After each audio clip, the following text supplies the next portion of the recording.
You know what?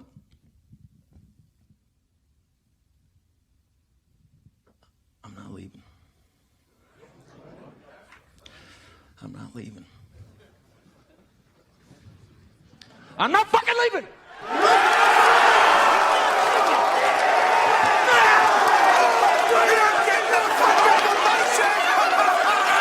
The show goes on! This is my home! They're gonna need a fucking wrecking ball to take me out of here! They're gonna need to send in the National Guard or fucking SWAT team, because I ain't going nowhere!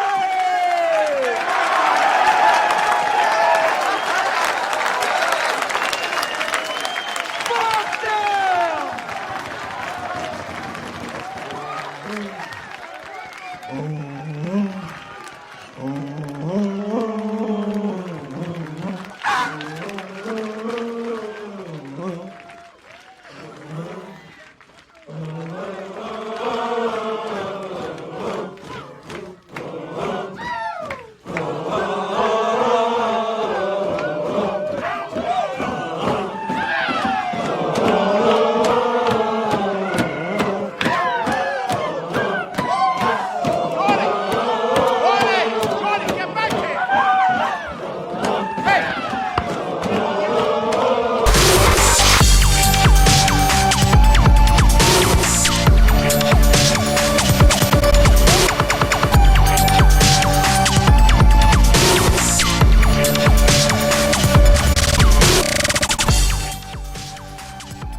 Yeah, motherfuckers. It's Trash Talk. It's Richard Lewis. The show too hot for Twitch. They tried to DDoS us yesterday. We're back. We don't give a fuck. I'm going to repeat all the shit I did yesterday. So if you are in a position, you might want to get the fuck out. Right? I'm not going anywhere. I know you all trying, all you bitches. You little fucking 12-year-olds. Who've never had a fucking job, who want to lecture me about fucking professionalism, can't even get your fucking history straight. Richard Lewis where does he even come from? Wasn't he a StarCraft player? Yeah, you've got your fucking finger on the pulse, you little fucking retards. Right, so anyway, loads going on in eSports. Once again, I'm in the center of some online drama. It's all fucking bullshit, isn't it? It doesn't mean a fucking thing. But we're going to go over all the big fucking talking points very briefly. Now, a point I tried to make yesterday, but we got DDoS to fucking shit by somebody, as I said, whose name and fucking phone number and everything we've got now. So you might want to think twice about doing that. So just if you're out there, you fucking Gilberto, yeah? Might not want to do it tonight, son, but let's see anyway, yeah? Anyway, there was a point I was trying to make about mob fucking justice, right? And about how when the mob comes for you in esports, there's only one thing you can do, and that is just drop to your knees and suck the dick, right? And admit you've done wrong, like between mouthfuls of shaft. Yeah, oh, I'm so sorry. I'm so sorry. You don't even know what you're fucking apologizing for. All you know is if you suck the dick, the pain goes away. The horror stops, yeah? That's what you have turned esports into. And this was best underlined on the StarCraft subreddit the other day. There was a thread about Idra, legendary North American player, legendary for his playing ability, legendary for his temper, right? Former Evil Geniuses player. And he was hugely entertaining, but again, he was considered a divisive figure, was considered somebody that, was unpopular. And the fucking StarCraft community basically drove him out. He made a post on Team Liquid saying, "You're all fucking idiots, and I get paid to tell you that." And that was the final straw. So they all lobbied for him to go and said it was an outrage, and he loses his job at Evil Geniuses. Within 3 months, they were all wanting him back. Oh, the scene's so boring now. Anyway, a thread pops up just the other day saying, "Would you want Idra to return?" And Idra posted in it, and he said, "I won't be coming back. I don't like the game, and there's no future in it. Plus, I'm too old to be gambling on gaming when I don't have the personality or desire to move into the business fluffy side of the industry." This is the important bit. That being said, all of you complaining about how the community is boring now can go fuck yourselves. You love edgy shit until it hits a nerve, and then you complain about it. If nothing else, you let the obnoxious idiots who complain about everything and shit on players be the loud, purposeful voices in the community. Think it sucks all players give cookie cutter answers and interact with the community as little as possible? You brought it on yourselves. And that, my friends, is the smartest and most intelligent thing that's ever been said about this rotten fucking business. You know, it's like what they say, isn't it? Like, Earth would be good if it wasn't for the people. You know what I mean? So, yeah, that's all right. But what we'll do is we'll drive everyone out with a slightly dissenting opinion. We'll turn it into children's TV, and we'll all rejoice. 2 years from now, Amazon and Google approved children's TV broadcasting, all of it fake, all of it for the purposes of gambling and mindless entertainment. Welcome to eSports 2018. You heard it here first, yeah? And I won't be in it, so fuck you all. Right, what's been going on in the eSports news world? So I'll give you basically a brief rundown. Some of it's pretty fucking big, pretty fucking heinous. Obviously, the international's underway in Dota 2.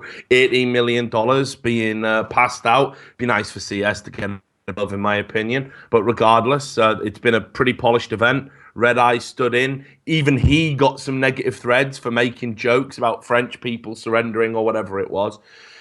People are just too sensitive these days. Anyway, the international got hit with a DDoS. All this talk about protect yourself from DDoSing. These motherfuckers took down Valve. So some thoughts about that and what it all means. Is this a bit embarrassing for Valve, especially given that they're wanting to take control of the majors and sort of wrestle them away from people like DreamHack and ESL, who, to my knowledge, these guys have had very few DDoS incidents at high-level events, and they have impeccable online security. Then in CSGO, we had TSM basically getting snubbed for ESL's tournament in Dubai. $250,000 on the line. They say we're going to invite the top 5 teams from Europe and the top team from North America. Apparently, TSM aren't in ESL's top fucking 5. I mean, I don't even know how the fuck that works.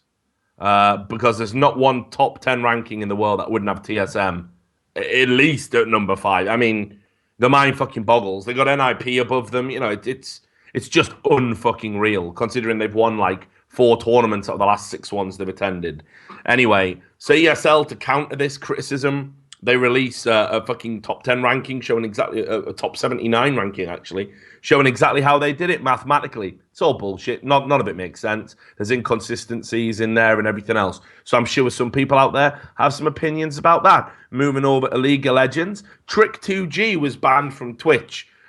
Just for 1 day, although some people were saying for 4 months, but just for 1 day, because he faked a swatting incident at the end of a 24-hour charity stream. Do we need to be worried about Twitch trying to fucking, censor the creative minds that ultimately make their product what it is? Does this not bode well, especially given that in the past, multiple other streamers have done things like this? Athene, for example, faked a swatting without incident.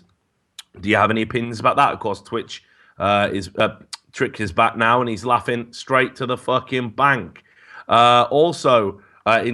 Relating to DDoSing again, there was a DDoS incident in the League of Legends Challenger scene, and of course, Riot's response to it was, "We've given the tools to the players to protect themselves from DDoSing. If people have to forfeit a game, then it's just tough shit. You just have to get on with it." So, what do you think about that? I was at a loss.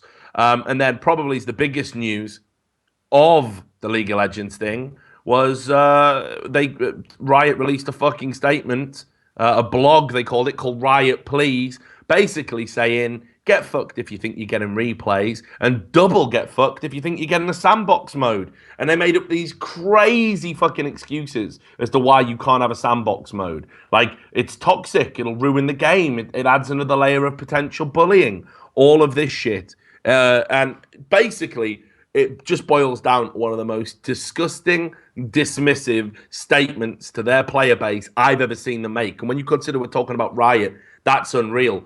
All the pros came out and were like, it's just making our job harder. This is disgraceful. Then, why don't they just give the pros one on the fucking tournament realm client? Nah, not going to do that. Get fucked. So I'm sure some of you views about that as well. And finally, Trig eSports. Remember Trig? Do you remember Trig?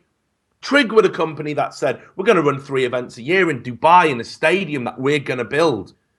Trig are the company that said, we're going to have our own reality TV show from zero to hero, talking about gaming. It's going to be amazing. It's going to have all the best players in it. None of this fucking shit's materialized. And what a surprise. Now they're not paying their players. Hearthstone team is owed about $18,000 between them all and have just left. So, and word on the street is they're not the only people getting fucked. So maybe you got some viewpoints about Trig. I'd really like that one. Anyway, there's a scattering of other stories about. But before we get into that, right? I know what you're all thinking. Yeah. We've had a bad, you've had a bad time lately, Richard. You've had a bad time, right? And, you might be right. I was up all night working. I work lots of jobs. I produce lots of content. I do lots of things in my spare time. Not really a moment for me to rest and relax. And whenever a drama manifests itself, I just think, why do I bother? Yeah, it can get on top of you. But despite that, to show you how much of a giver I am, how much of a lover of people and esports I am, right? I'm going to give you all a gift. Tonight, I'm going to give you all a gift. Everyone's getting nervous now, Sam. They think I'm going to kill myself. I'm going to give you a gift, right? Everyone's pissed off with Riot Light after them embarrassing Ask FM answers, right? After this whole, you can't have sandboxes, they're toxic. After all this bullshit, tribunal nonsense. Everyone's sick and tired of Riot Light. So what I did was I went out and I tracked down one of his ex-girlfriends, right? Tracked her down, yeah? And I asked her, what do you think of Riot Light? Have you got a few words to say on the show? And this is what she gave us. Take it away, Sam. Hey there, Riot Light. Just look at you, sat there, dressed as my sassy bitch. You love being my sassy bitch, don't you? And going and putting anything on that I ask you to. You love getting dressed up for me, don't you?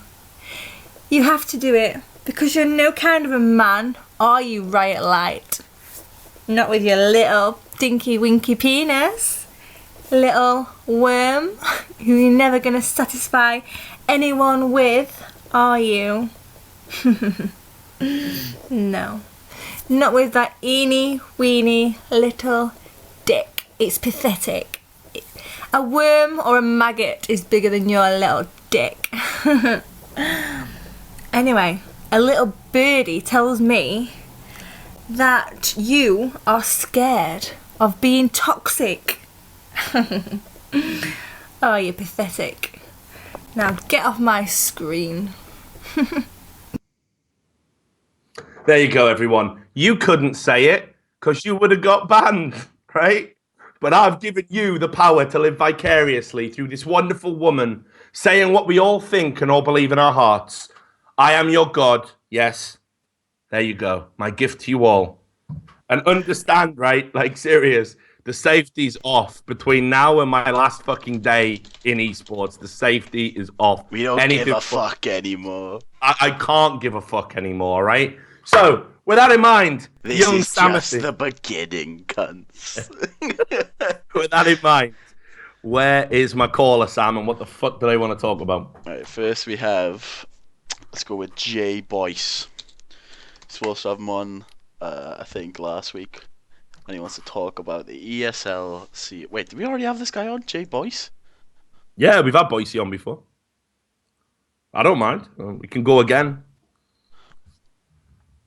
No, well, fuck it. Let's go with eating a squid, right? Eating a squid it is. He's taking his place. He wants to talk about the same thing anyway. ESL scoreless. Hey. Hello, is this eating a squid? Yeah, it is. Hello. Are you actually eating a squid? No, I'm eating a biscuit. Fucking great. Well, let's talk about esports then. With a mouthful of biscuits. What is it you wanted to talk about, brother? Obviously, I've seen you on Twitter, so welcome on the show. I think it's your first time. Yeah, it is. I wanted to talk about Bam Bam. I wanted to talk whatever the fuck he says. I want to talk about some Rahim shit. I don't actually want to bait you into saying anything. I don't know. Like, well, what did you think of his response, apart from it just being total bullshit?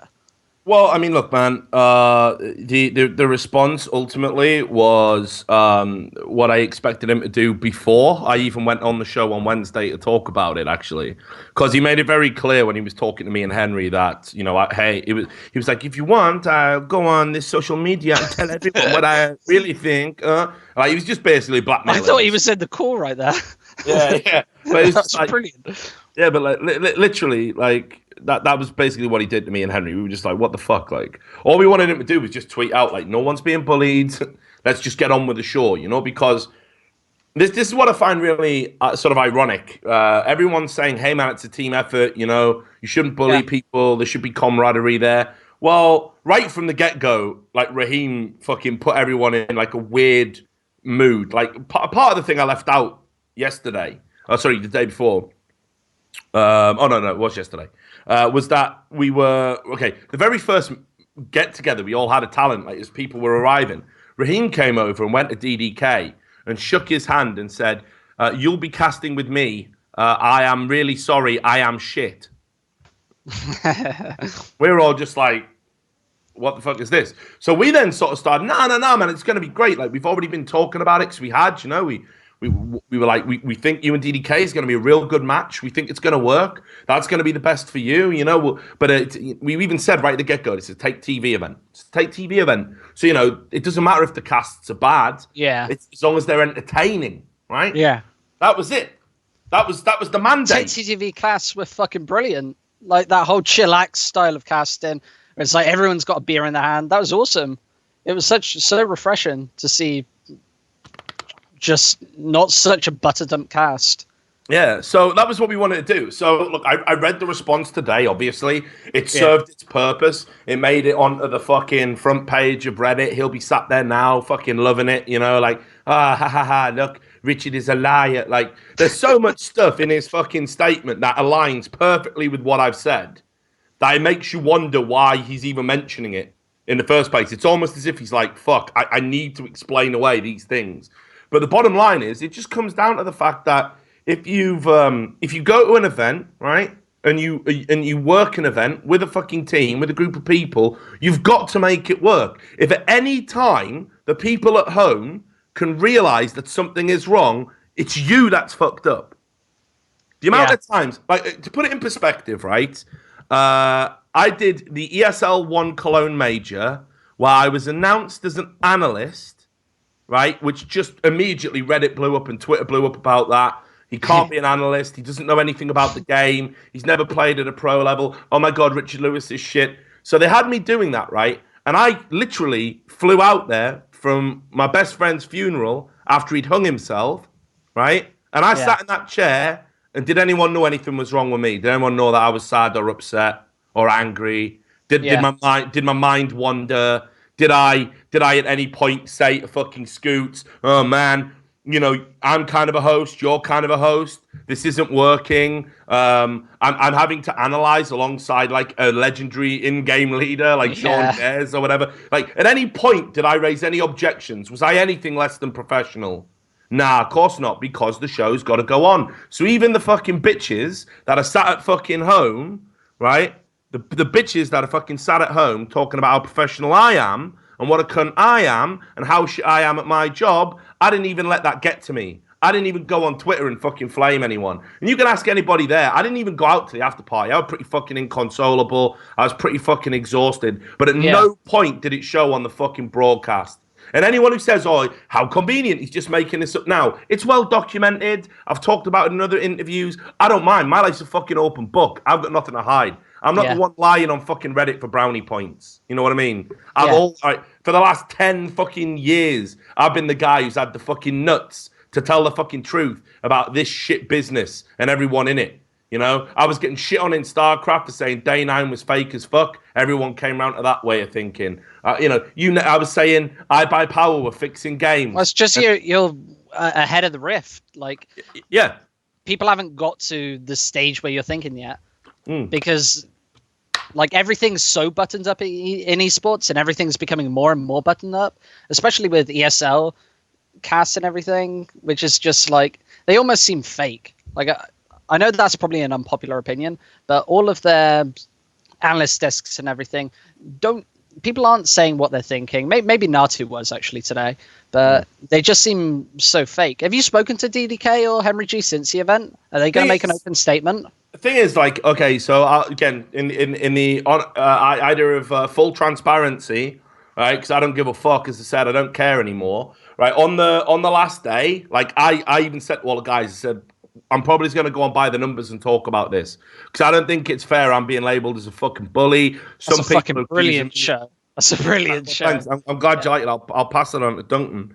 But I was like, I don't, I'm going to talk about it on by the numbers because I don't want this to sort of stay and be the one thing that comes out of that event. And as I said, there was some pretty diva-ish shit going on backstage. Like, he can say all he wants that he didn't do these things, but here's the reality. Did he cast with Fabe alone on the couch after we had that conversation? Yes. Did he not cast with us again at any point in the broadcast after we had that conversation? Yes. So the question, did the production team pull out all the special effects and fucking music and noises and visual effects specifically for his cast to make him feel more comfortable? Yes. So the question is, why did all of that happen if what I'm saying is untrue? So I was like, look, guys, I'm going to go out on Wednesday and I'm just going to fucking drop the bomb because I'm sick of it, man. I just don't care anymore. And they all said, chances are we won't be involved. Like, we just don't want the drama. It's not good for business. It's not a good look for us, right? Who said this? Sorry, DDK and Henry. I'll just say the collective, the group, right? Okay. Yeah. Because at the end of the day, like, I respect that decision. You know, Henry's got a business to run. He's an up and coming talent. He's gonna go places. Like, long after I'm out the scene, long after I fucking retired. Yeah, long after I've retired, he'll still be there. You had Vendetta, who again he works for Room on Fire. Room on Fire do Twitch stuff. Can't get involved. DD face it, senior figure. He can't get involved with the drama. So I respect it.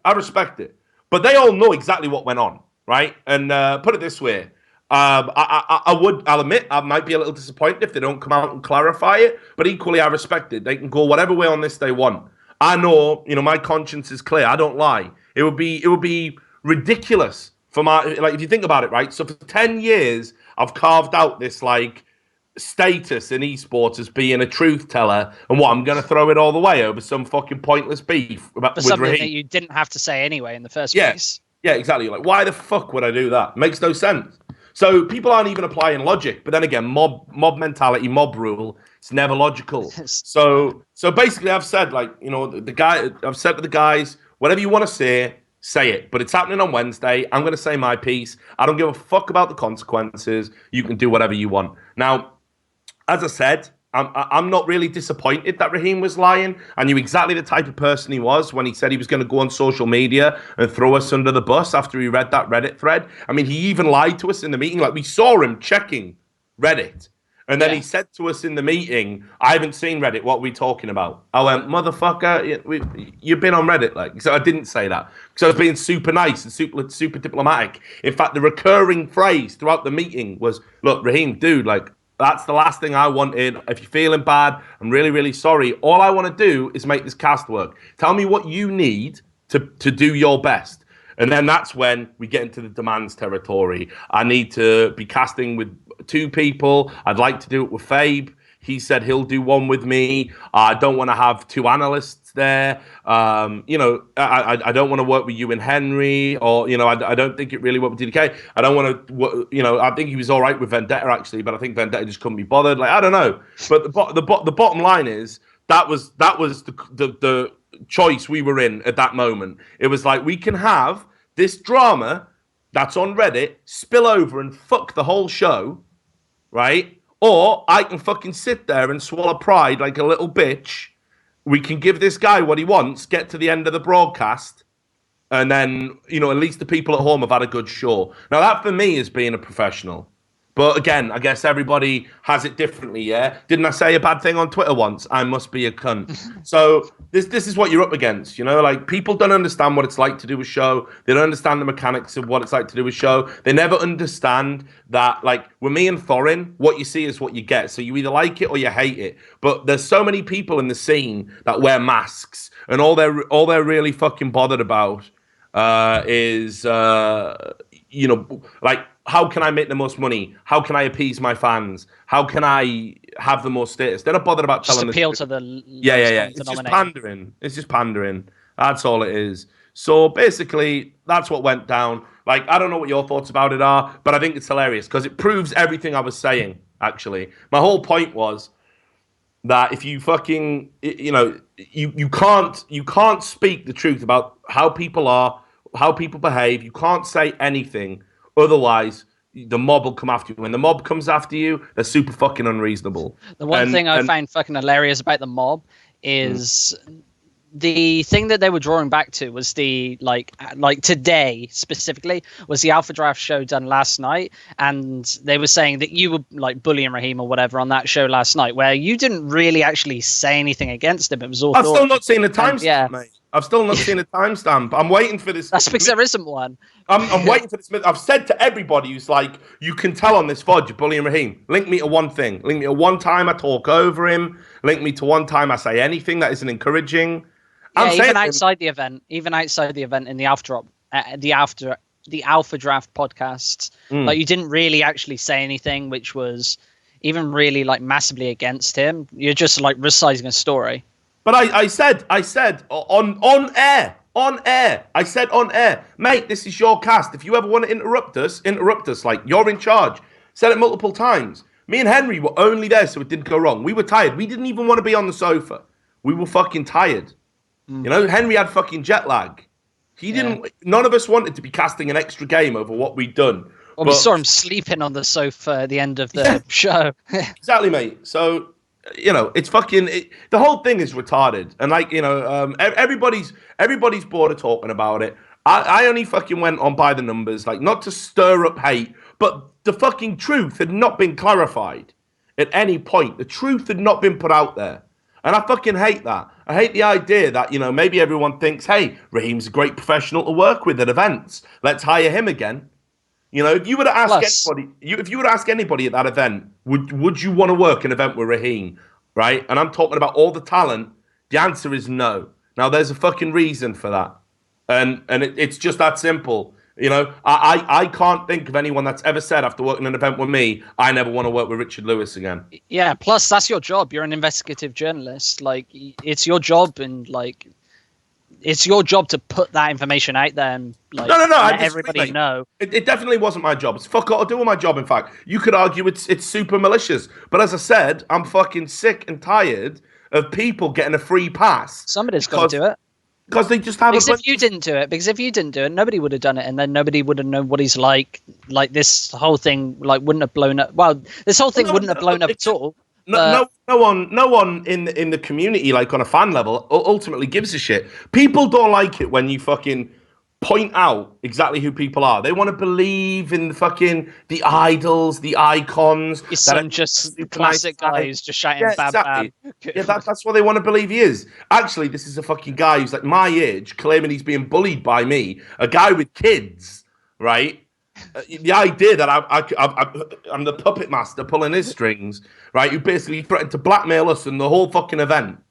That's all it boils down to. Because he knew it was his first event and he wanted optimal conditions to look the best he could, even if it was to everyone else's detriment. That's selfish. Do you think he's as shit a caster as Thorin thinks? I know. Look, this is the thing. I've never criticised Rahim's casting. Yeah, I know. It's not my shit, though. Yeah, I think it's shit. Right. I think he's not my cup of tea. It is shit, though, isn't it? Like, when people try to argue, like, I don't know, running on stage with a dildo is still comedy. It's like, okay, it is, but it's still shit. That is like the equivalent of Rahim's casting, in my opinion. Just waving a massive dildo, begging for laughs. So this is what I think about it, right? So the problem that you've got, right, is for me, it's not my cup of tea. Like, it isn't my cup of tea. I'd love to sit here and say I think it's great, but I don't. I've got pubes. I'm not the target audience, am I? Do you know what I mean? I'm too old, right? So that's fine. Well, the target audience is people who've been in esports for 2-3 weeks.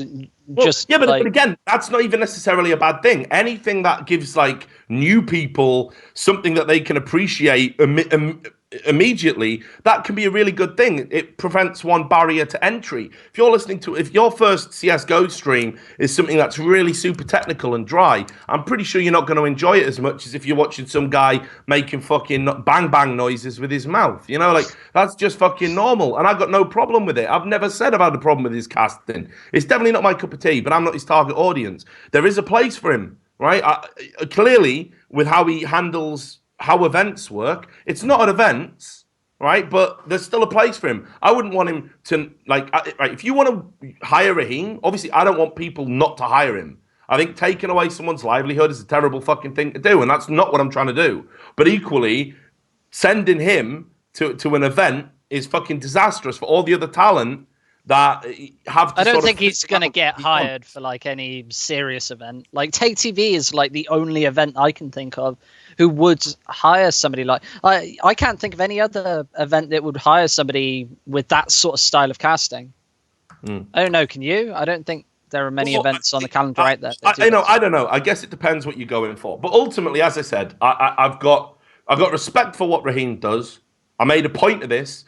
We all wanted Rahim to shine at the event because I've known Dennis a long time. I don't want bad things to happen to people I respect in esports. I don't want his judgment to look bad, right? I want everybody to succeed and shine. Every event we do, it doesn't matter if we've got to really fucking swallow each other's, like, just the hate and ire for each other just to get to the end. All I want is a good show. I want the people at home to enjoy it, and that's what we had. That's what we had at the Ace of Predator Masters. Everybody enjoyed it. Even though it was an eclectic mix of casting, everybody enjoyed it. We did a fucking quad cast. People didn't even think that could be done. A fucking pentacast we did for the final. A 5-man cast in CSGO. It should have been a disaster. Everybody loved it. That's just how it is, man. Like, you can either make something work, or you can focus so much on yourself and what you want. I don't necessarily want to be doing play-by-play casting. I know no matter, I could do an immaculate cast and everyone will tell me I'm bad. I don't want to be doing analysis. I could say the truest thing in the world. Like, we were even doing an experiment, actually. So Henry would say, like, oh, right, as a joke, say this, all right? And it would be like something that is really accurate from the viewpoint of a pro player. You watch the Twitch chat. Ha! Richard doesn't know what he's talking about. Henry's fucking opinion, boys. He's only been a pro player like all of his fucking adult life, but, I guess he's wrong because it's coming out of my mouth. It's just a circle jerk. That's all it is. So, I know I don't want to be put in that position. How do you feel about the way Take TV like hires their staff and runs their event? Do you like that sort of style? Of course, it's amazing. I love Dennis. Yeah. I love his events. Yeah. I love in StarCraft, the Home Story Cup was like this iconic thing. You got to see all of the top players away from an actual setting. You only got invited there if you were cool. I used to get invited as a journalist. I was like maybe one of like 2 or 3 journalists that got to go. Because the whole point was the players needed to feel safe, that they could cut loose, have a drink, get fucked up, and not be worried about people judging them or trying to create drama. I got to go to all of those events because I was considered cool. I got what a Home Story Cup was about. Now, one of the reasons I was going off on people on Twitter at the event was they didn't understand what a Home Story Cup was about. So you tune into something that's got a clear and distinct vibe. We telegraphed it. We said, this is right at the start of the show, every day. This is something a little bit different. We like to hang out on the sofa, drink beers, have a good time, blah, blah, blah. We literally shoes off on a sofa. Yeah, shoes off on the sofa, right? It's relaxed, it's casual. And then people are tweeting at me going, very unprofessional to drink a beer. That's what the guy who's hired me has told me to do. What do you want me to do? Now, fuck this, Dennis. I know every other event you've ever ran has been like this, but some guy on Twitter is telling me this is unprofessional. So fuck your vision, fuck your brand. It's ridiculous, isn't it? So it's because people are too used to watching every single cast and every single show in the same format in the same way. and nobody's got the balls to change anything. So the whole thing was just fucking ridiculous.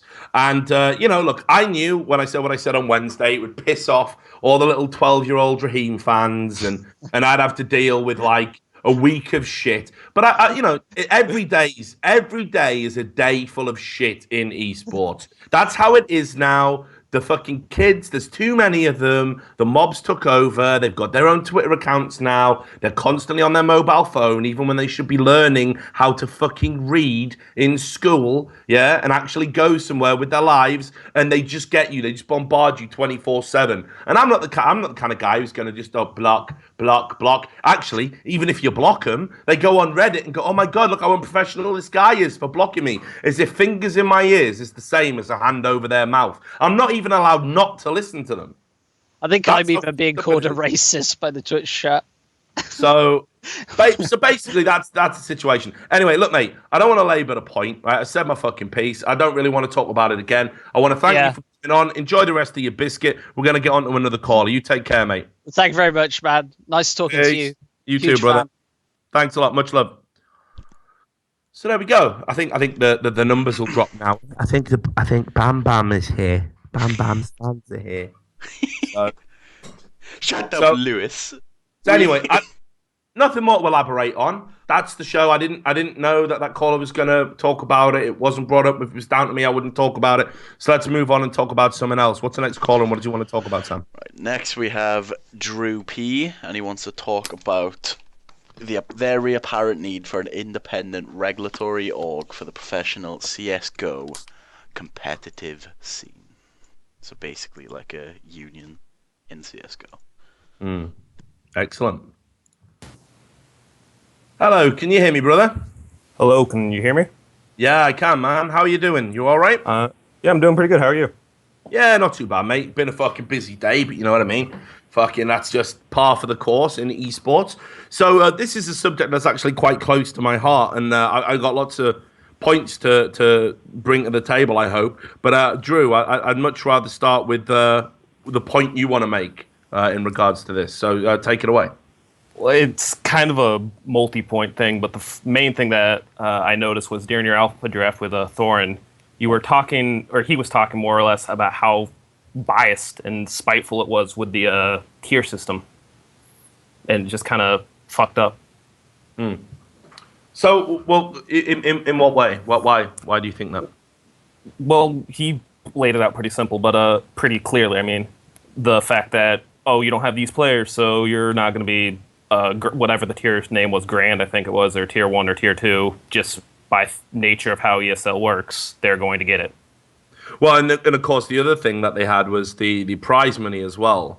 The cutoff point is $250,000 to be a Tier 1 event, which coincidentally is the amount that ESL are going to pony up for every event.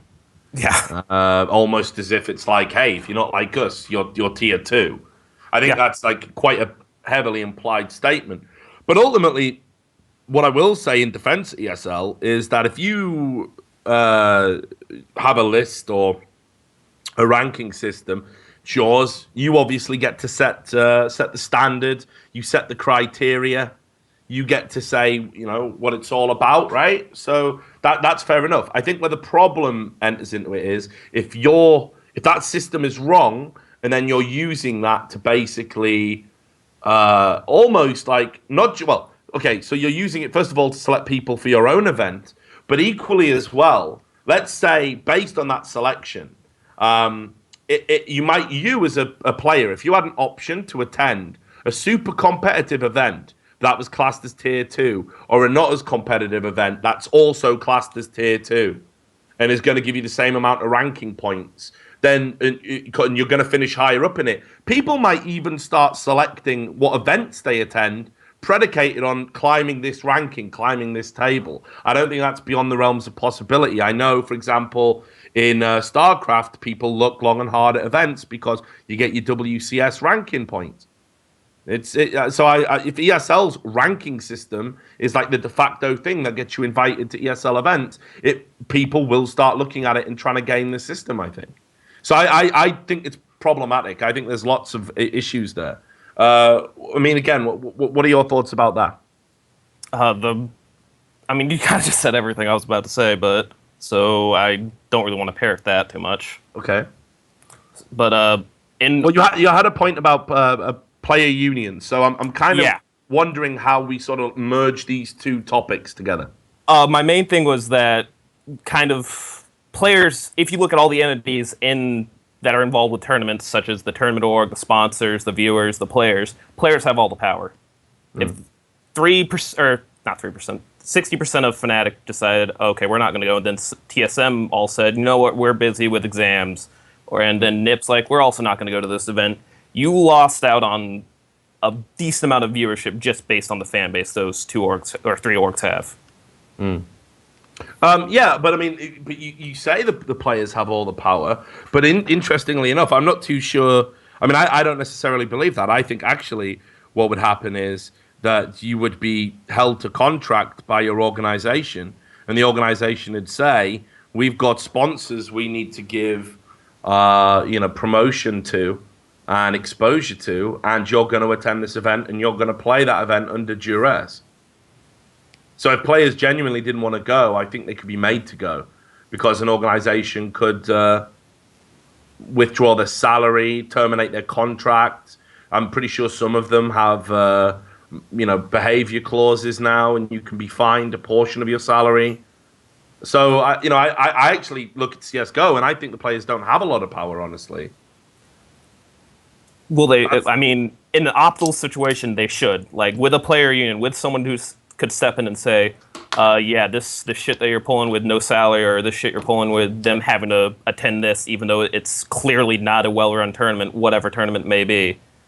If that was in place properly, I mean, it's a pipe dream. It's not going to happen anytime soon, in my eyes, but if it was, it would be great. It'd be a fantastic thing for the scene as a whole.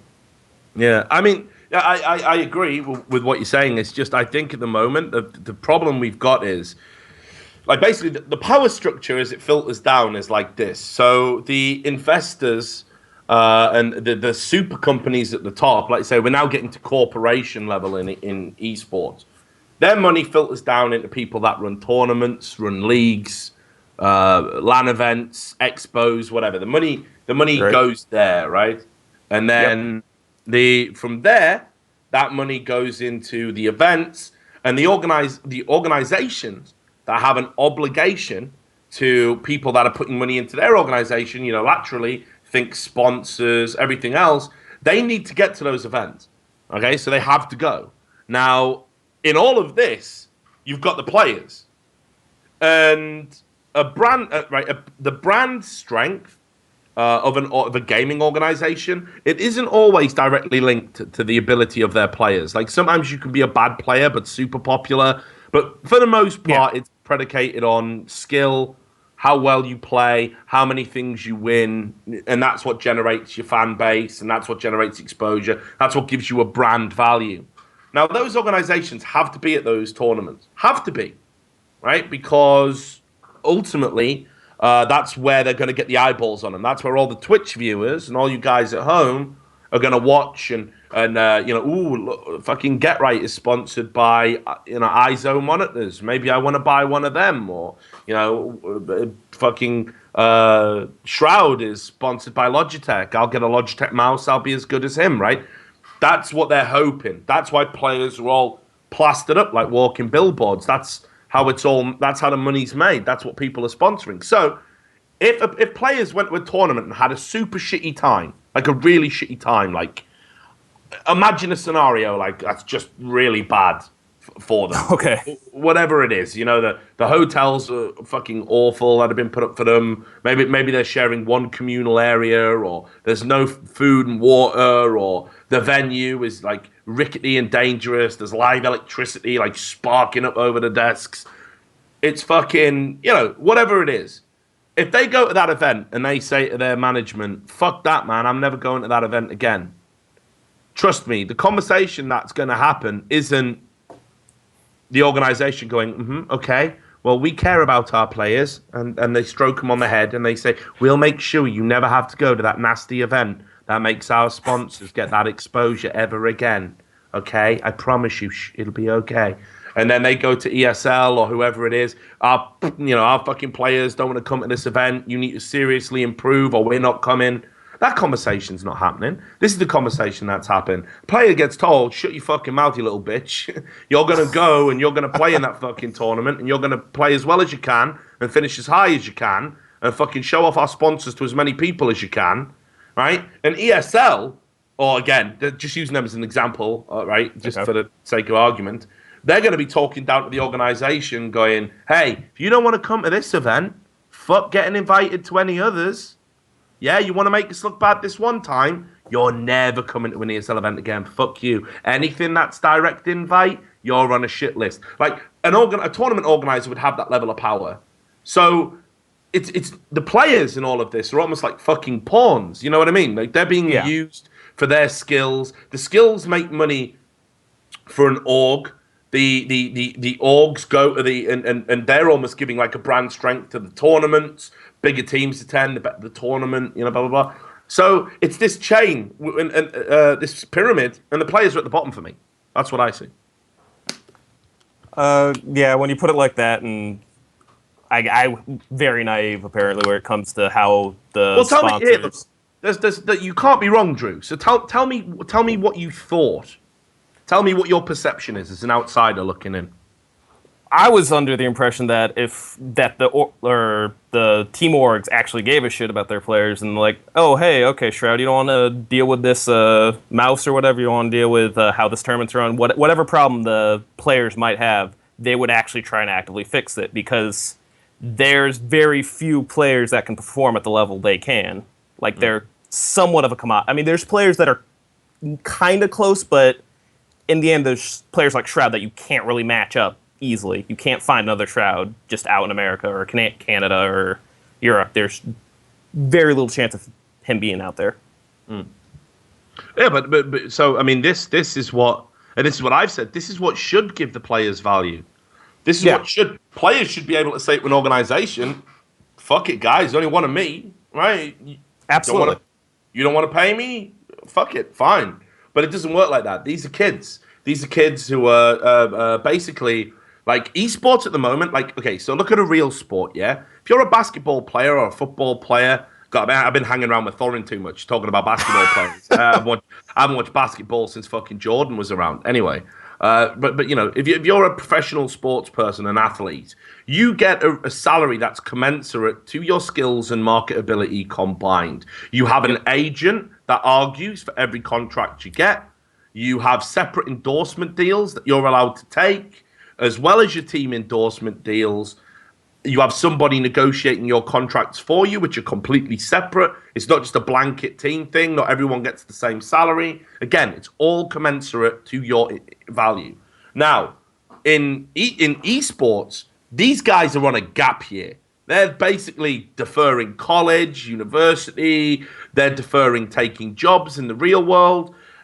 And it's reflected in sort of the short-term thinking of everything that they get. So they don't have an agent. Right now, players do not have individual agents. That's got to change. There's no fucking player union. If anything goes wrong, if they get the fucking screw job and companies don't pay the money, there's no one for them to turn to. There's not even an affiliate organization. These guys have got to take what they can when they can. And because of that, the gaming organizations, even the good ones, can exploit that fear of like, hey, I'm really good at this game and I've spent 10 years of my life playing this game. And if I try and stay resolute and say, no, you got to pay me more money, I'm worth this. What if no one pays me anything? And we know that there's management cabals out there that all talk about, well, this player's an asshole, don't pick him up. It's a fucking stacked deck for players.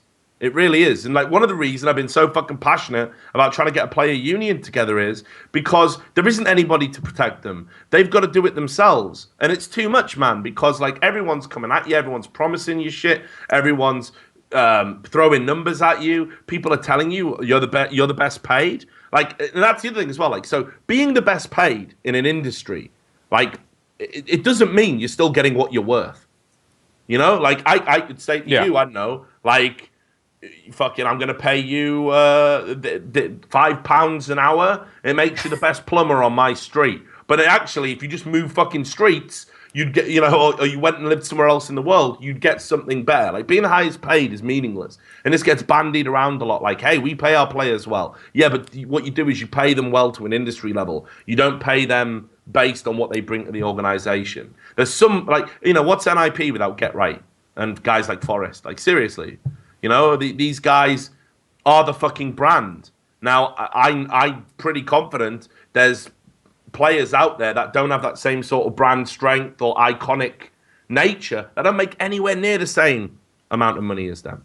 So for me, the deck is stacked. That's literally how I see it. I want players to get together. I want players to unionize. I want players to basically appoint a figurehead to deal with all player management relation issues, and even dumb shit like TSM not getting invited to Dubai. Yeah. What all the players should be doing at that point is they should just go to their union representative, and he should say, all right, Fnatic, Cloud9, NIP, all the others that were invited, they've all said they won't compete unless you rectify this and invite TSM. And unity brings you strength, because that's why the system's fucked. They break it down so they make you think you're an individual. So then it's like, oh, but it's me versus the organization, and me versus the leagues, me versus the fans, me versus everything. If you all band together and it's the players, look what happened in the NBA when the players were like, hang on a fucking minute, we ain't even getting the share of the profits that we deserve. They locked out the whole league. There was no ball. And that wasn't good for anyone. That wasn't good for sponsors, wasn't good for TV, wasn't good for owners. This is what players need to do if they want to get a fair shake. So I'd happily do it, actually. I would. But I just think there's like sort of a little bit too much baggage, and I'm a journalist, and maybe there's trust issues. But somebody needs to pony up and do it for the players. Somebody has to. The players need to get together and fucking find somebody. And you can't have the organizations representing player interests. That's not going to work. But anyway, any other points you want to make, brother? That was basically it. There were some more minor things, but you covered them. Hey, well, that's great. Look, Drew, it's great to get you on the show. Thanks for calling in. It's an important topic, and I hope you'll call in again sometime. Have a lovely evening. You too. No worries. Peace out, man.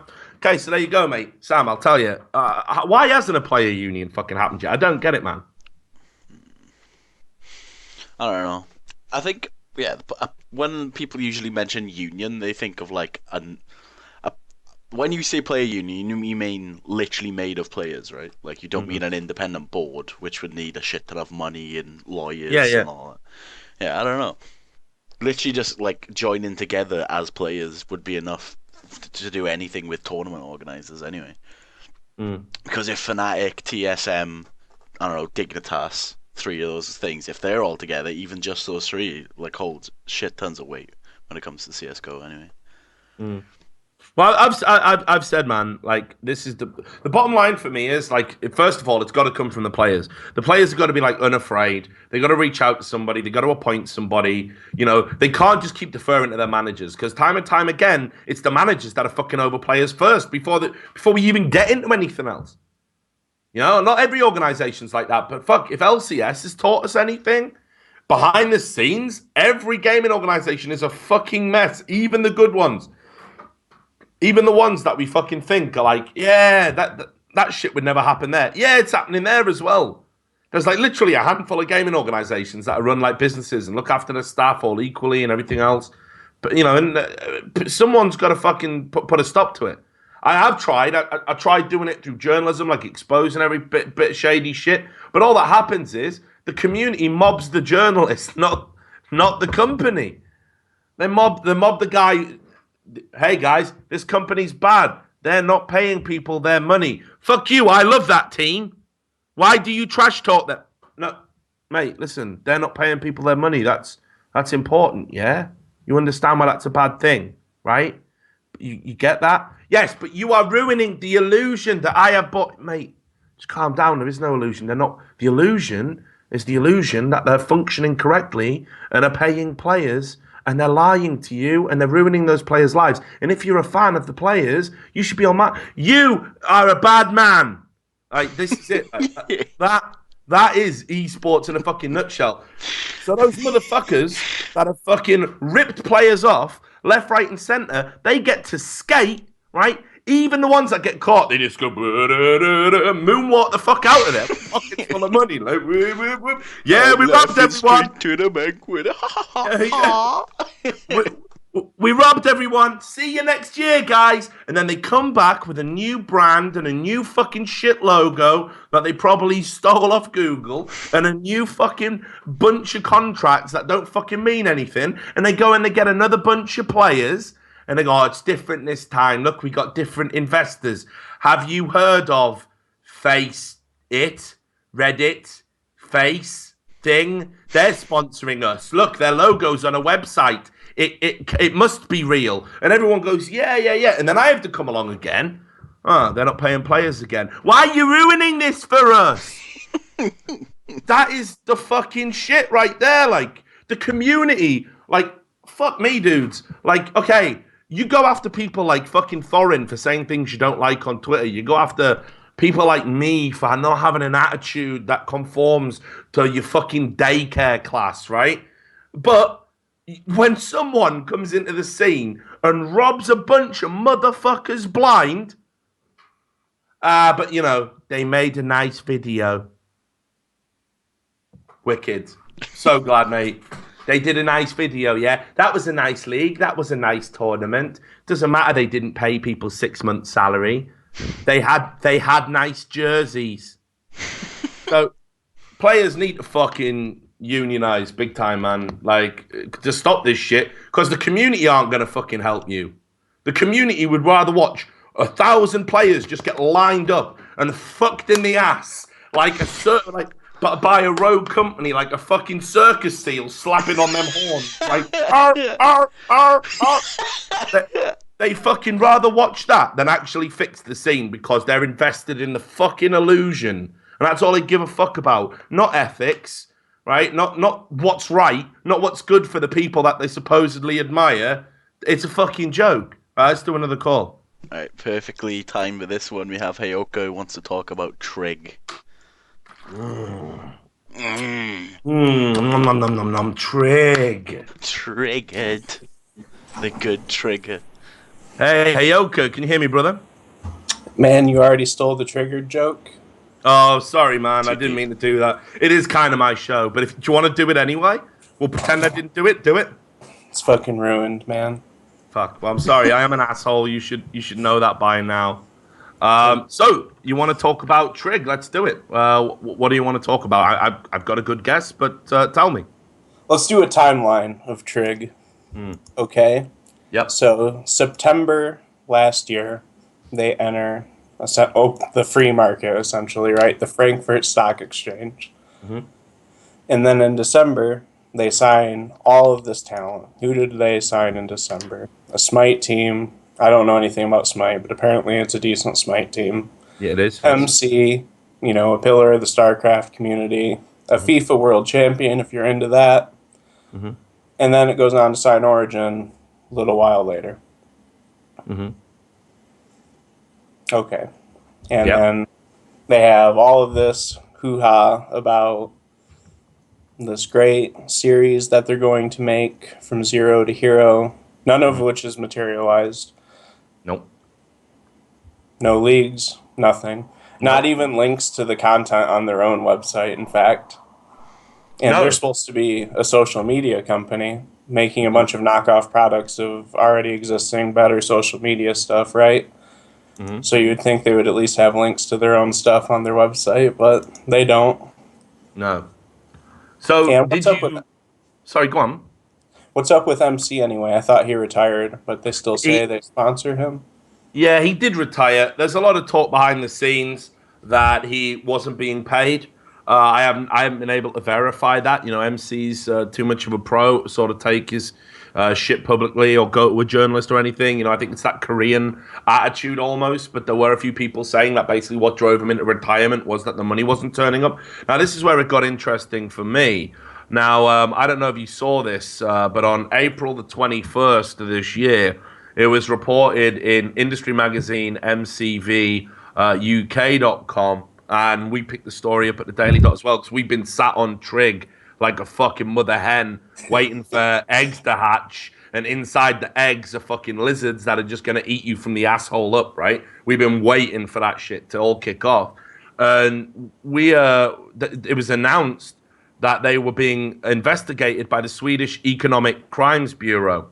Now, as well as the Swedish Economic Crimes Bureau, they were also being investigated by the German Federal Financial Standards Agency. Now, the reason for this was when they floated on the German stock exchange, and then they withdrew, and then they floated on the Swedish one, or it might have been vice versa. Basically, what happened was they lied to the fucking investors. They lied to the board.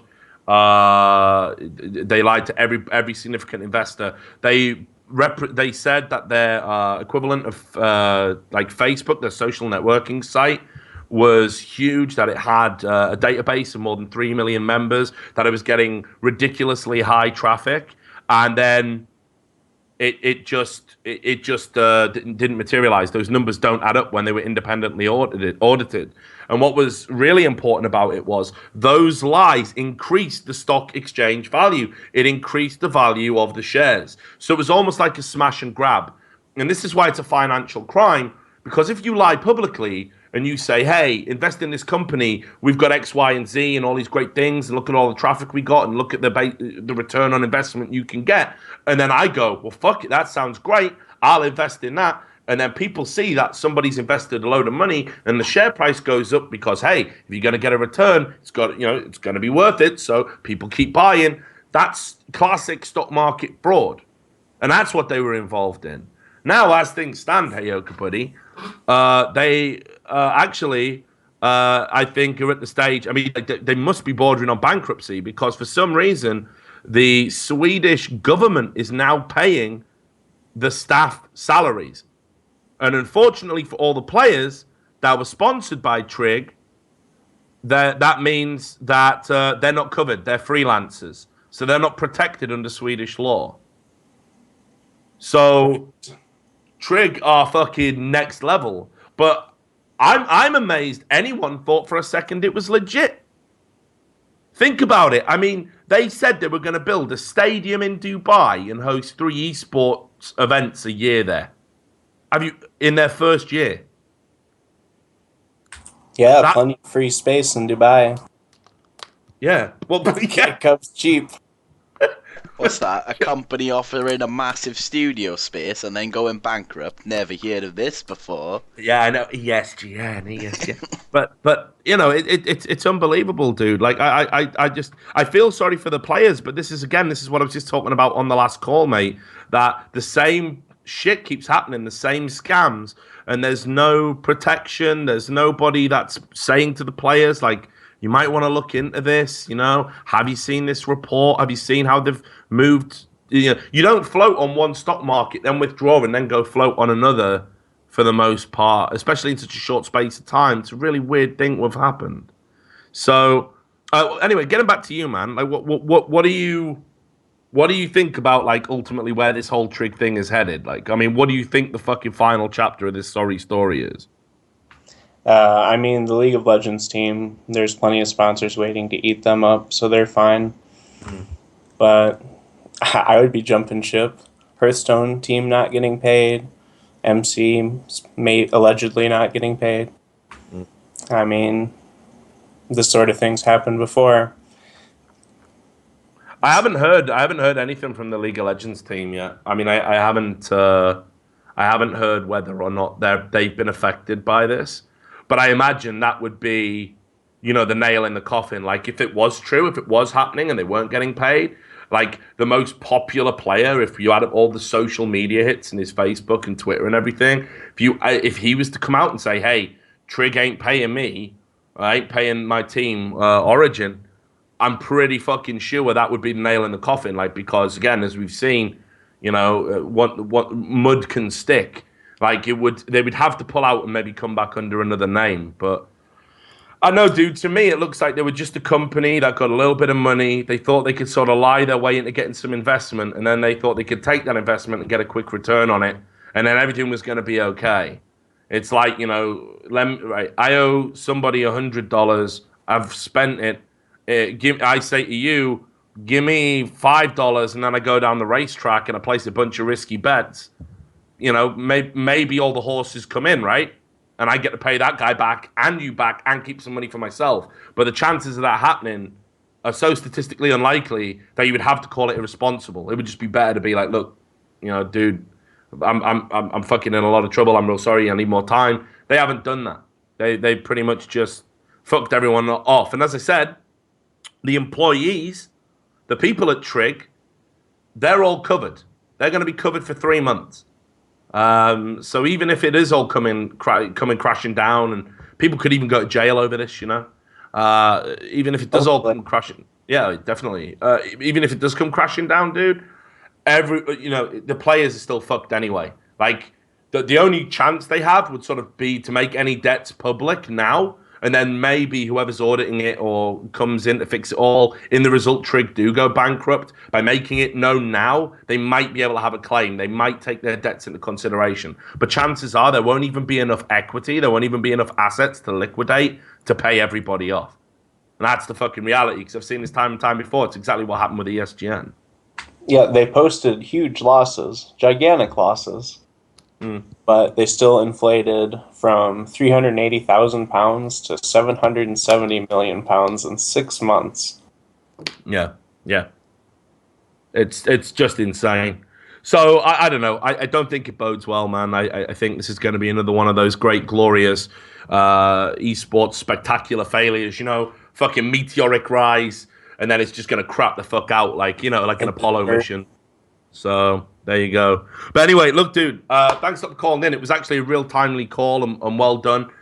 Great to always talk to new people, man. I hope you'll come back on the show some of the time and enjoy the rest of your evening. Yeah, you too. Peace out. There you go. So that was Heyoka talking about Trig. Nicely followed on. You see what I'm saying? This shit keeps happening. It keeps happening. It's history repeating itself over and over and over again, and nobody learns. And actually, it's not that people don't learn. It's that people don't care. They don't care because they don't want to question where the money's coming from. They just want the money there. Like, if I believe and if I pray hard enough, I pray hard enough, it'll all be real. Help me, Jesus. Help my bank balance, Jesus.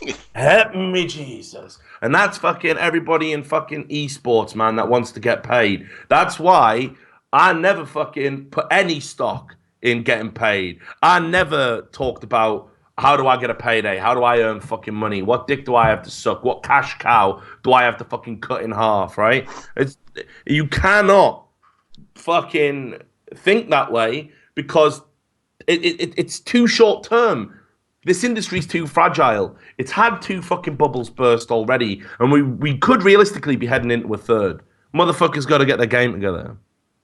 So at the same time, though, as much as I love Faramir, D2, and Powder, my boys, fool me twice, shame on you. Like, when I was talking over the events, I was like, you're gonna get fucked. And they were like, yeah, we know. I was just like, well, you can't really complain when you do get fucked, can you?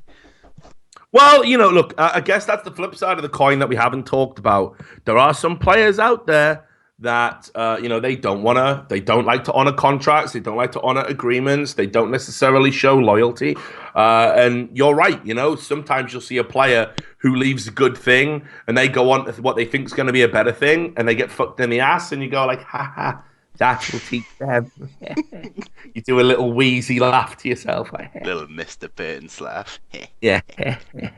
Right? And that's fair enough, mate. But the reality is, the vast majority of the time, players are like, this is what you got to understand. It's like, what came first, the chicken or the egg? Yeah, players are in sort of intrinsically bred to fucking take what's there because everything's so ephemeral.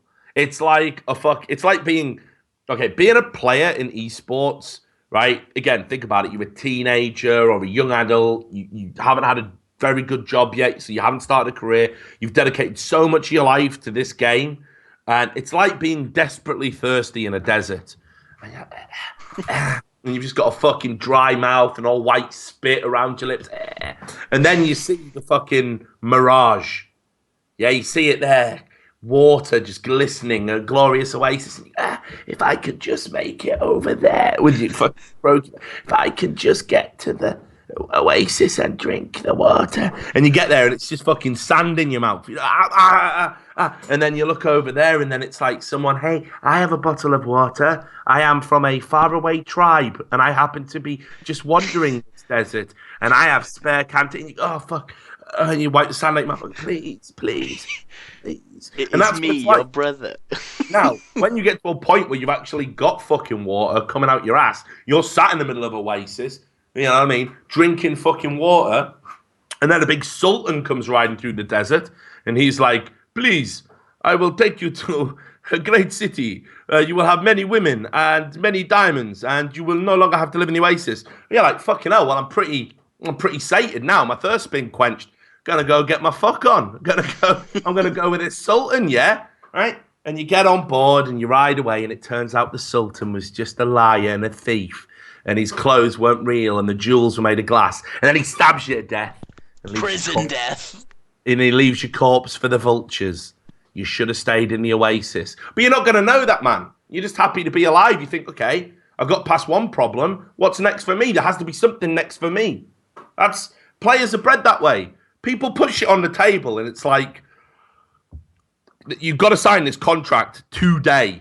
You have got to sign this contract today, and we're going to give you all this money, and we're going to give you all this thing, and did I tell you we're going to be on TV, and we're going to give you all this support and all that? And you go, yeah, all right then. Like, look what they did, okay? So this is what Trig did to lure your Hearthstone boys in that we're talking about right now. They told them, right, we have already partnered with NIP.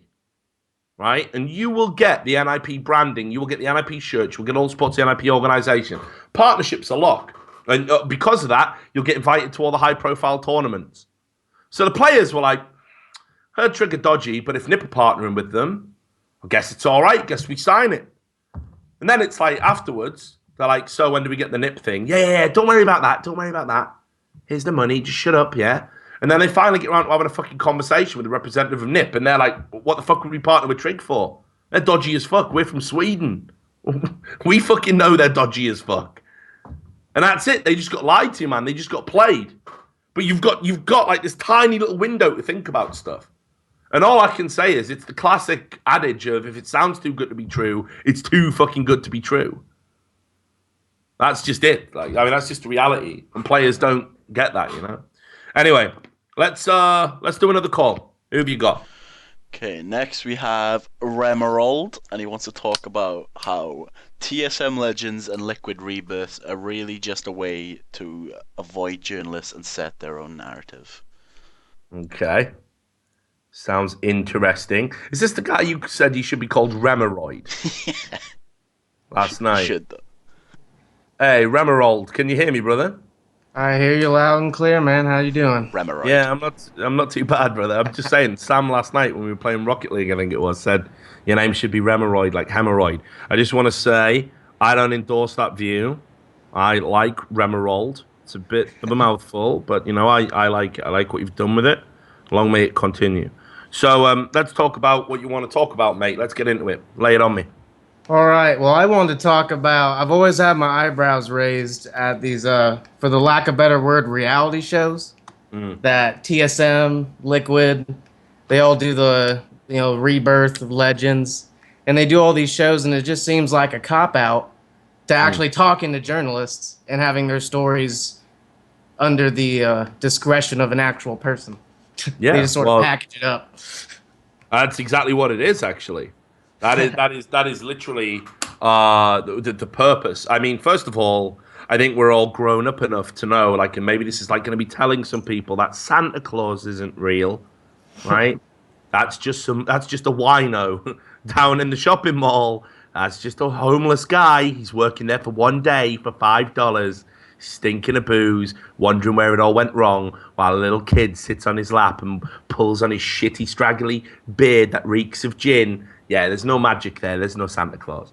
And in the same way, there's nothing real in a fucking reality show. There's nothing real in a reality show. They are constructed. They are edited. They are set to a narrative. They are, I mean, put it this way. I've been involved. I've been around the filming of these things, okay? I guess I can give you an example that people won't mind me bringing up. I won't name names because some of these people are still in the industry. But when we were at CGS, Championship Gaming Series, again, it's going out on TV. They wanted to have this like real feeling, so they were like, "We're going backstage now with our camera," and it would be like you would see the manager of an organization like chewing up his team, like, "Come on, man, we got to do this, okay?" Like giving them a pep talk. Those pep talks, man. The amount of times they said, like, "Oh, can you do that again? Can we get another take?" Like the first time might have been real, but the second or third time, what's the point? You know, you're just doing a carbon copy of a real moment. And it's like, if you miss a take in a reality show, that should be it. You've missed the take. You should only have the footage that you use. But it's just it's a careful construction. And it's designed to give you the illusion of being a fly on the wall, when in actual fact they have production meetings. The teams will have complete veto over what goes out. There'll be, you know, I imagine some scenes will remain forever on the cutting room floor. Anything that could be close to controversial or a genuine human emotion. I mean, I talked about it in the past as well when Machinima were doing something, I think it was for TSM, must have been. But anyway, they were doing some League of Legends video, and they had to get Riot's approval before it went out. And Riot wanted them to edit parts of the video that changed the whole meaning and context of sentences. I have no idea whether they acquiesced to those edits, but I don't even know why TSM does it, because would we know exactly how big of a whiny bitch Reginald is if we didn't have that show 2 years ago when he's just like yelling at Special for like 5 minutes straight in the back of a van? Yeah, but seems like horrible PR. I mean, they've got better at it now. You know, it's not like that, but equally, you know, I think you have to leave something in. You have to leave a little bit in to make it believable, right? You have to leave just a little bit of edge. So if it looked too fake, people wouldn't watch it. They'd call it out. So you got to leave maybe like, I don't know, something that you don't mind. Like, look, hey, I do shout at my players now and then. Leave that in. That's fine. I don't mind that. I don't mind. Everyone thinks I'm an asshole anyway. I'll be the lightning rod for this. Cool. But like, you know, let's just say you walk into Dyrus's room and he's smoking a massive fat blunt, which I'm sure he'd never do. I'm sure he's never smoked weed in his life. But just imagine he was, right? Is that going out? Is that, you know, are they leaving that in? Oh, well, that explains why Dyrus keeps getting fucking ganked all the time. He's fucking battered. Like, he's fucking wrecked. You know, yeah, he can't even handle a microwave. Exactly. You know, well, what happened there, right? Like, they're never leaving that in. They're never leaving that in. You know, same as if, like, you know, you come in, someone's got a belt around their arm or fucking jerking off or whatever. It's not staying in the fucking documentary, is it? Right, so all of these things are constructed, man. They're PR. Now, your second point is actually brilliant and very fucking succinct, actually, which is they do this to not talk to journalists. And actually, this is the dream of every big organization, that you don't get independently audited, that you don't have journalists, real journalists embedded with you. What you do is you pick up a production team. The production team creates content. You have final veto, and nothing real will ever enter the domain unless you want it to. Yeah, if that show never announced that Reginald is taking over the coaching, how would have that looked if you broke that story? Yeah, of course, man. It wouldn't have been the way they liked it. Well, yeah, exactly. I mean, but you've got to imagine, okay, in that situation, I'm pretty sure a few arguments were had. There must have been arguments between players and Loco, and then maybe Reggie and Loco. There must have been some heated exchanges. Where the fuck are they? You're there with a camera. Where are they? Yeah, and so we got dramatic shots of like Lust Boy eating candy or something. Yeah. Just ridiculous. But that is the dream. That is the dream, to be able to control the narrative about you. Remember, TSM is an organization that famously, very few organizations do this, and I always criticize the ones that do. They've had a blacklist. You know, in the past, they put on-gamers on it way before, I think even before Summoning Insight even existed. And a lot of people get the chronology wrong and the chronology fucked up, and they say, oh, Dorin said something bad about Reggie on Summoning Insight. So they blacklisted. No, it was the other way around. They blacklisted Travis from doing interviews with them and blacklisted on-gamers. So Thorin and Monty went in on Reggie because they thought that was unreasonable, which it is. So Yeah, the whole thing seems a bit ridiculous to me. But then again, right? Let's talk about how effective these shows are. I mean, are you a fan of any of these teams? I like Liquid, but I watch the show and I cringe because it's like, geez, I thought reality show stars are boring. Now it's Jesus. And they're just trying to make something out of nothing. Those are great editors they got over there. So you don't feel that this is it's not engaging you. It doesn't make you feel closer to the players. You're not enjoying the experience as a viewer. Yeah, very sparingly. You get some like history of Phoenix when he joined the team. They've had a couple episodes now where it's sort of biopics. Like I Will Dominate when he got banned, came back, and now they sort of turn it into a story of him overcoming obstacles, just like Piglet when he was benched and Keith took him. I will give one credit to one organization though. When Cloud9 CS team, they had Jordan Gilbert on the Joe Rogan podcast. Yeah. That was huge because he can't control the conversation. Because Joe Rogan, if you've ever seen that show, he dominates 3 hours the whole way through. Yeah, fuck yeah. I mean, and I gotta say as well, especially with all that Adderall stuff that was, it was pre the Adderall scandal, but obviously that was bubbling up under the surface. I mean, someone could have brought that up. I mean, Joe Rogan, if he'd done any meaningful research into esports, he probably would have taught. That could have come up or whatever, like who knows? But I think Joe Rogan wanted to sort of just go in and be sort of blown away by hearing about something because he's that kind of guy. He likes to learn about stuff. Yeah, just even Twitch sort of blew his mind. Yeah, exactly right. So and that's fair enough. I like that. Sometimes that could be good. It's like when I host StarCraft events. Like I don't know what the fuck's going on, and I ask the questions, and then I'm genuinely surprised by the answers. Can make for some pretty good spontaneous broadcasting. So mad props to Joe Rogan. Mad props to Joe Rogan for even getting involved. It's not like he has to, but it was obviously a huge opportunity for Cloud9. But again, they could have. I mean, for starters, sending nothing on there. Mm-hmm. Like, holy shit. Like, Jack, for example, could have come on and been like, look, man, I'm the manager. Maybe I'll come on and talk about it or something. Like, just to try and control the conversation, be a little bit more. Nothing's a fucking live wire, man. He just speaks his mind. So the fact that he sent him into that is, like, just shows they got balls of steel and absolute confidence in their players, and they're not afraid of maybe a little bit of the truth bleeding out, which is how it should be. If they had Freakazoid on there, they would have been talking about protein shakes for the whole 3 hours. Yeah, that would have. Yeah, fucking Joe Rogan would have got him into a grapple or something like. This is how you do the full mount or whatever. But which would have been very homoerotic. I think I might have liked to have seen that. But so getting back to these reality shows. Here's the other thing that I don't like, and I'm sure you've noticed this as well as I have. There always has to be like. The one storyline that always seems to happen every episode, whenever you talk about any players, is the overcoming adversity. The overcoming adversity storyline. Like it's always like, oh look how hard it's been for this player, and they try and pull on your fucking heartstrings, and I don't really understand why that's a recurring thing. Like every now and then, it might be super interesting. Like there are some players who've genuinely done amazing things and overcome hardships and change their lives through esports, but they really try and force this persistent narrative. Like, they may as well just have a cunt on screen holding up a sign saying, esports is great, guys. Esports is good. We don't just do school shootings. Like, do you know what I mean? They may as well fucking do that. It's that transparent.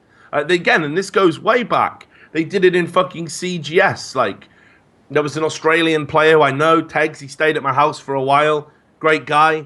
He had to do this cringeworthy promo, which was, I would have been in prison if it wasn't for esports.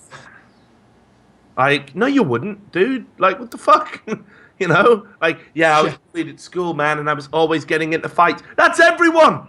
That's school. That's what happens, man. That's character building. Like, that's just the shit that goes on. You get fucked up by some guys. One day you snap, you hit them back, you get in trouble. The system seems unfair. This is like everyone's story ever in school. But I mean, how can they keep creating obstacles? It's like, oh, this kid had to play on dial-up for 3 years straight before he turned pro.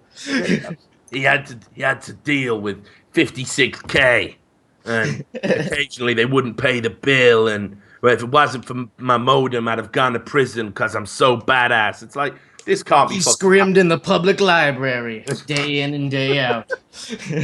using a trackball. Like, it just doesn't work for me. It's not like Mike Tyson, is it? On the fucking streets, knocking out doormen age 15. Fucking people trying to rob him and shit. It's not like Mr. T growing up genuine fucking hardship, like.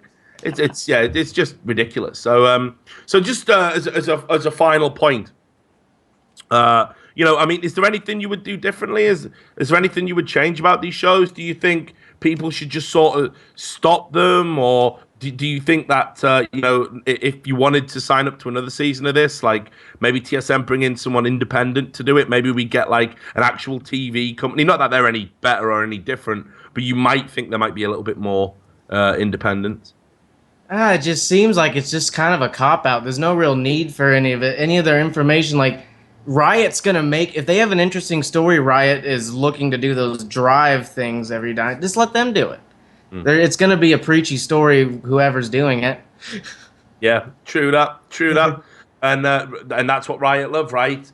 Like, again, I imagine Riot, they just sat there in their fucking, cave of woe and misery, where the souls of the fucking permanently banned by the tribunal just shift on the walls. The teams are doing these, we might as well do them now. How can we own this? and they're fucking watching it, and they're going, we made this possible.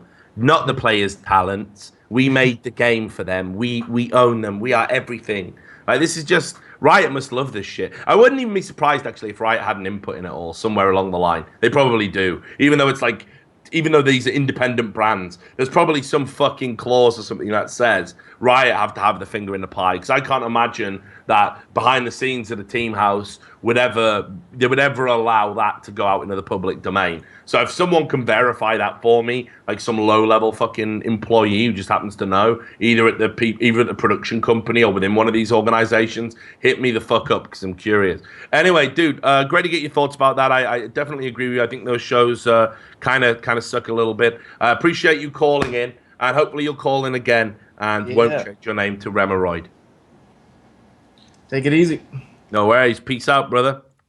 So, Sam, have you ever watched one of those reality shows? Yeah. I think the Liquid one isn't actually that bad because it's more of like they go over the history of a player. Like, it's better than just like the TSM one, where it's literally just them talking all the time, and like you can tell they're trying not to argue, so they're all just being super passive aggressive. It's just like you can tell it's fake as fuck, and like compared to the old TSM episodes where Reggie was like raging, Darius was smashing tables, you really think they all just like, oh no, we're fine now, there is no arguing anymore, only Reggie. Like, that is what happens, is it, but let's be real, like.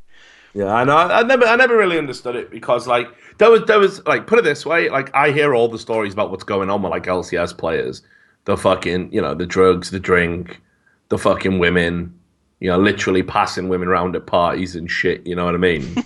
Like, they're living some fucking like, in eSports terms at least, they're living some fucking decadent rock and roll lifestyle, right? And, I'd love to have the opportunity to follow this shit around with a camera, show it as it really is, but that's never gonna happen. Mate, that was my idea, though, wasn't it? I said, what we should do is when you go to after parties and shit events, people probably don't know this, but you're not allowed a camera, like, they don't even really like inviting press, but I thought we'd just say, fuck it, because we just don't give a fuck anymore. We've got Riot's Light's girlfriend on stream saying he's got a piggly wiggly dick. We just do it, but just go in with a camera, just film all the mad shit. Like. I'd love it, mate. I'd love it, but maybe it's time to get a fucking hidden camera show going. Just start wearing a hidden camera to events. That'd be amazing. Put it this way: no one will ever no one will believe it. I'd never get called a liar again. I would get called a fucking cunt. That would be the end of it. But if people saw some of the shit I saw and heard some of the shit I fucking heard, and they're like, Richard can't keep secrets. Motherfucker, I keep all the secrets. Like, I fucking have to. Like, it's mutually assured destruction as well a lot of the time, because if some of the shit was to come out, like, we'd all go down. Like, no one would win. It would literally be like the end of The Godfather. We'd all be fucked, like, you know what I mean? It's like a scorpion riding a frog across a river. Yeah. If you bite the frog, you die too. But I've definitely thought about it. I'll tell you, right? Do you want to know the best reality TV show? TV show or esports show? TV show. Fuck esports. You know I don't like esports. I want this show to be about more than esports, right? No. The best reality. Fuck Big Brother, man. I've got a mate who used to work at Endemol as well. He's a fucking legend. Like, he's about my age. He's had like 3 cocaine-induced heart attacks. He's a fucking trooper. Like. He's a fucking trooper. Right, number 1, why did he stop after the first one? Number 2, why did he stop after the second one? Like... I'll tell you about this cat, right? So I'll tell you about this cat, mate, because before we even get into the thing I was talking about, and I won't name him, but I'm meeting up to go out on the piss with him. It could be the end of me because he's fucking hardcore. But anyway, right, we went to his fucking wedding, right? And there's no word of a lie, right? So he's marrying this bird. We were at fucking uni together, and he's getting married to this bird. He invites me to his wedding. I'm not the best man, his brother is, but we're all having a piss up. We're all getting him wrecked. You know what I mean? His fucking dad's hired like this fucking huge decadent place, Michelin star chef doing the dinners. It's fucking super plush. Like, we're all too good to be there. You know what I'm saying? Anyway, he gets up to do the fucking groom's speech. Like, I think the best man's done his bit, and it was like, I met him because I'm his brother. It was just like, it was middle of the road stuff. Like, you know what I mean? No one gave a fuck. Anyway, so he gets up and does his fucking groom speech, and I shit you not, he was a fucking mess. He was like Scarface, I'm the bad guy. Look at that, not meant. It's over. I'm the bad guy. Like this, like fucking absolutely wrecked. Anyway, his speech was, no shit, hand on fucking heart, this is true. He goes, marriage is a lot like cancer. Like that, right? His brother's going, fucking stop now, mate. Stop it, yeah. Yeah, well, fucking. Anyway, that's the speech over. Within 4 weeks, he's fucking told her, I can't do this anymore, right? Fled to Mexico. Serious? He's living in Cancun, doing fucking coke every day, waiting for the divorce. Like, can I get divorced yet? What day is it? Is it Friday? Can I get a divorce yet? That was how he was fucking living, mate. So he's a fucking legend, that guy. Literally a fucking top boy. Anyway, so he should have his own show. Favorite reality show. Yeah. His favorite reality show. Here's the favorite reality show, right?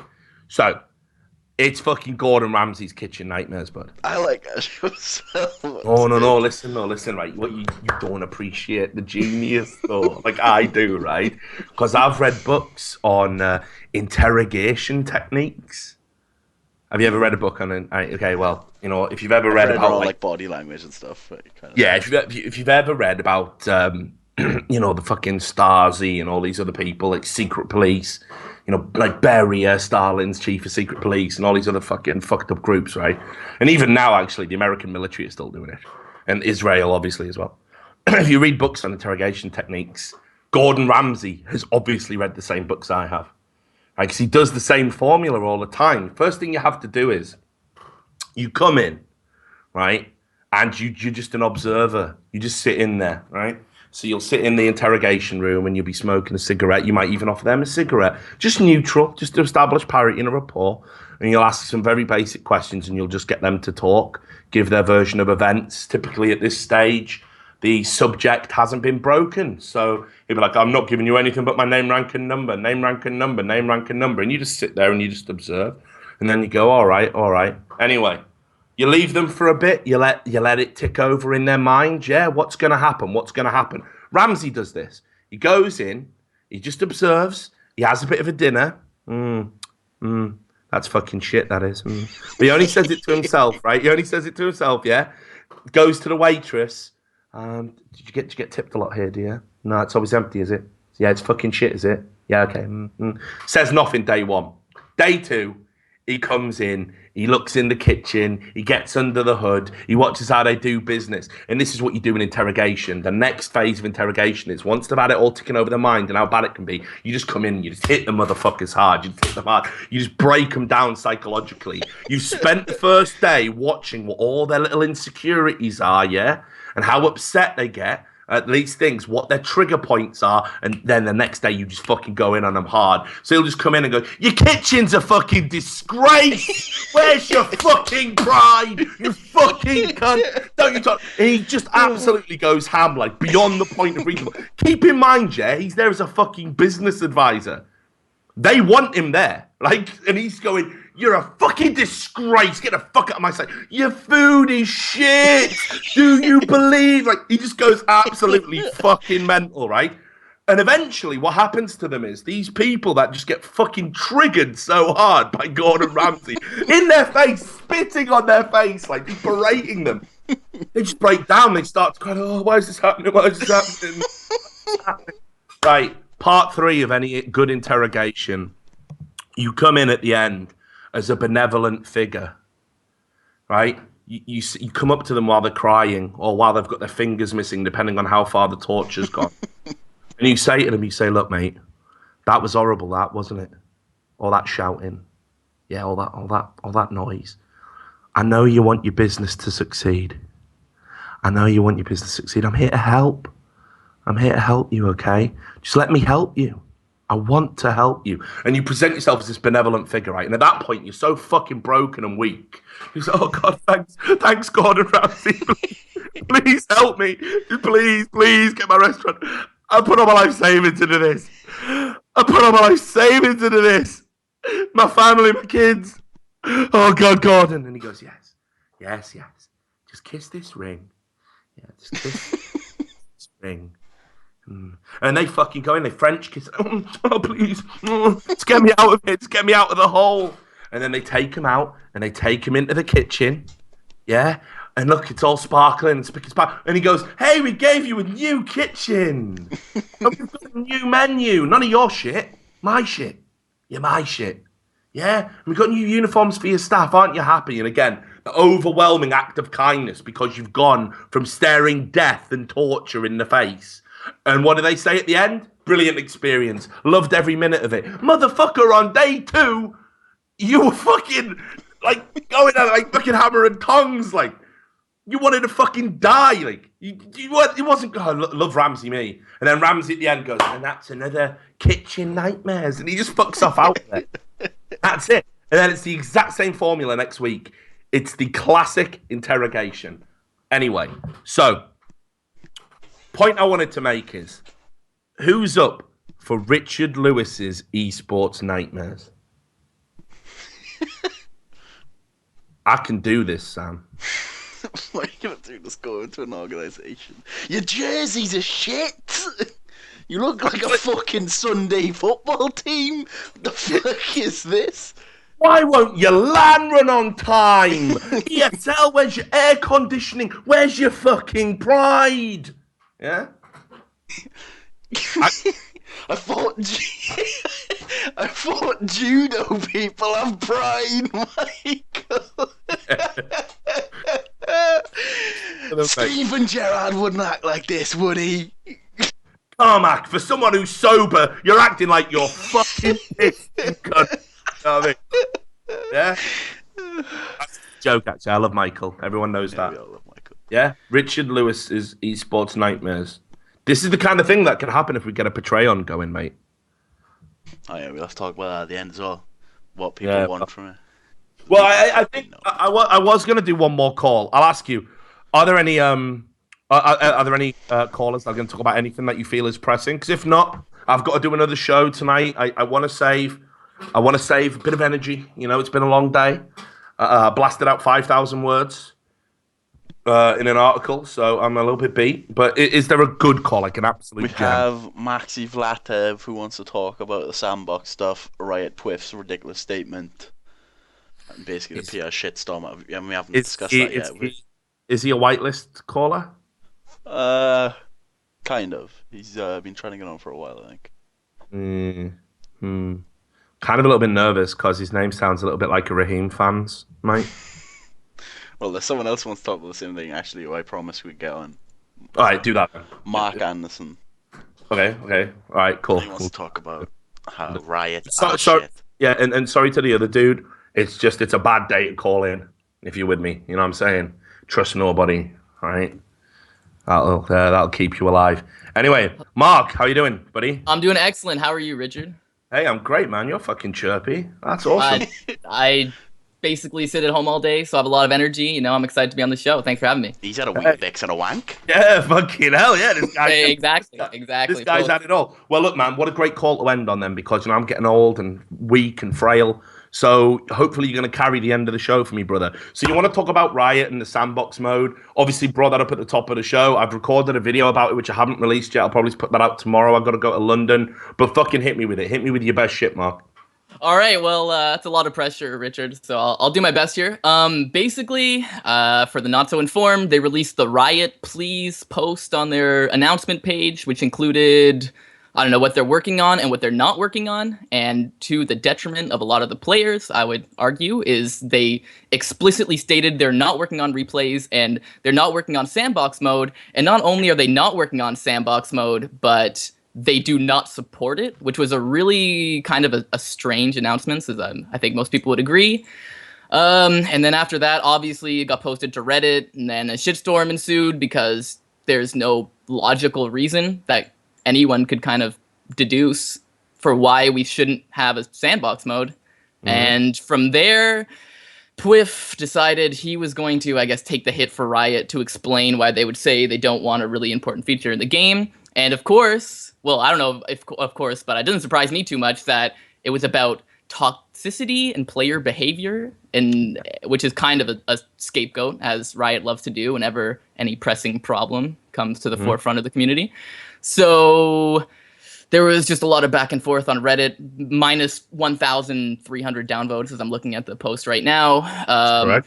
And their top Twiff says basically they're afraid that other players will tell, from what this is what I'm reading, is he's saying players might tell other players to go back to sandbox mode, which I mean isn't as bad as being told to uninstall, which happens in any game anyway.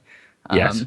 And then a point I actually do make in the video, by the way, the idea that people aren't telling people like stop playing ranked because there isn't, like, it happens every fucking game. It happens in normals.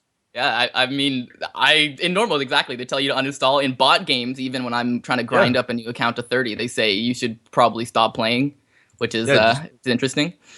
And so they basically use that argument as a scapegoat. And in typical Riot fashion, Twiff steers the debate. And even they talk about the concept of sandbox mode, because obviously it could mean altered maps, different game variants. And then he says, the one that resonates the most is the concept of a free-form training mode for practicing abilities and techniques in isolation without the pressure of a game. That's what we're going to use as a shared definition. Great. We'll just steer the conversation however you want to, so you can bring up your arguments that, you know, try to defend this kind of baseless statement. So that's kind of what I want to talk about. I think it's a reoccurring theme with Riot to basically shut down any possibility of emergent gameplay or anything from the community, which is also kind of strange because that's where the MOBA genre came from in general, right? Which is from the mod community in StarCraft and Warcraft 3. And then, and I know that some other people have, basically the whole competitive community has chimed in and says this makes absolutely no sense. It's not good for the pro players. It's not good for even the average player. If you think about games like Warcraft 3 and StarCraft 2, a lot of the fun came from the altered maps, not even necessarily for practicing anything, just for different game variants and so on. I can think of even one of the first competitive games that I was introduced to was the Halo series. They launched a full map editor and gave tutorials on how to use it to improve and so on. I know that StarCraft does a similar thing. So anyway, I just wanted to bring that up. Obviously, there's a lot of talk and there's kind of the consensus from the community that this is kind of bullshit. Just wondering if you have your own video about it. Well, I definitely do, but hang on, Mark. Let's rewind. Because I'm intrigued. I'm guessing you didn't buy the toxicity excuse for not having a sandbox, right? So I'm getting that sense. I don't know what it is. I've always been really perceptive. But let's ask you. I mean, why do you think we can't have a sandbox? Everyone wants one. Low-level players want one. Pro players want one. The modding community wants one. Everybody wants one. Why can't we have one? in your opinion?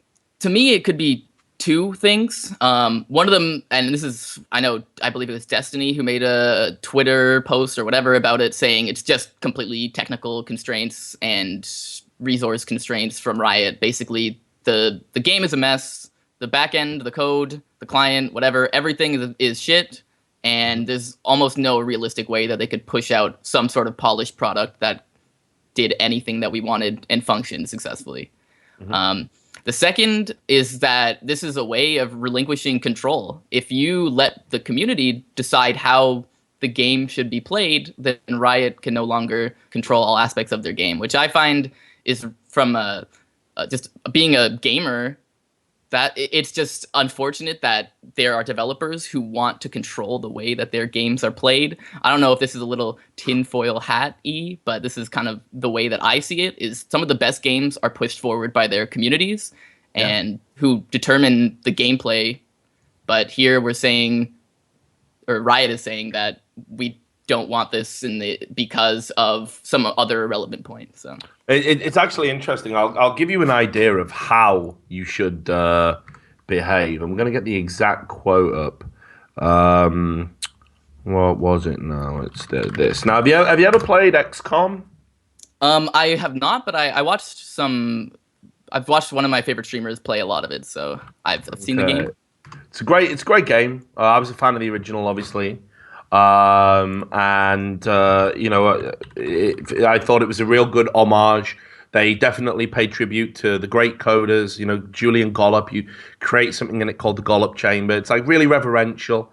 And there's a chap at Firaxis who made the game, made the update, that basically said that actually this mod that came out called Long War, which completely changes the game, is actually better. It's a superior product to the game that they made.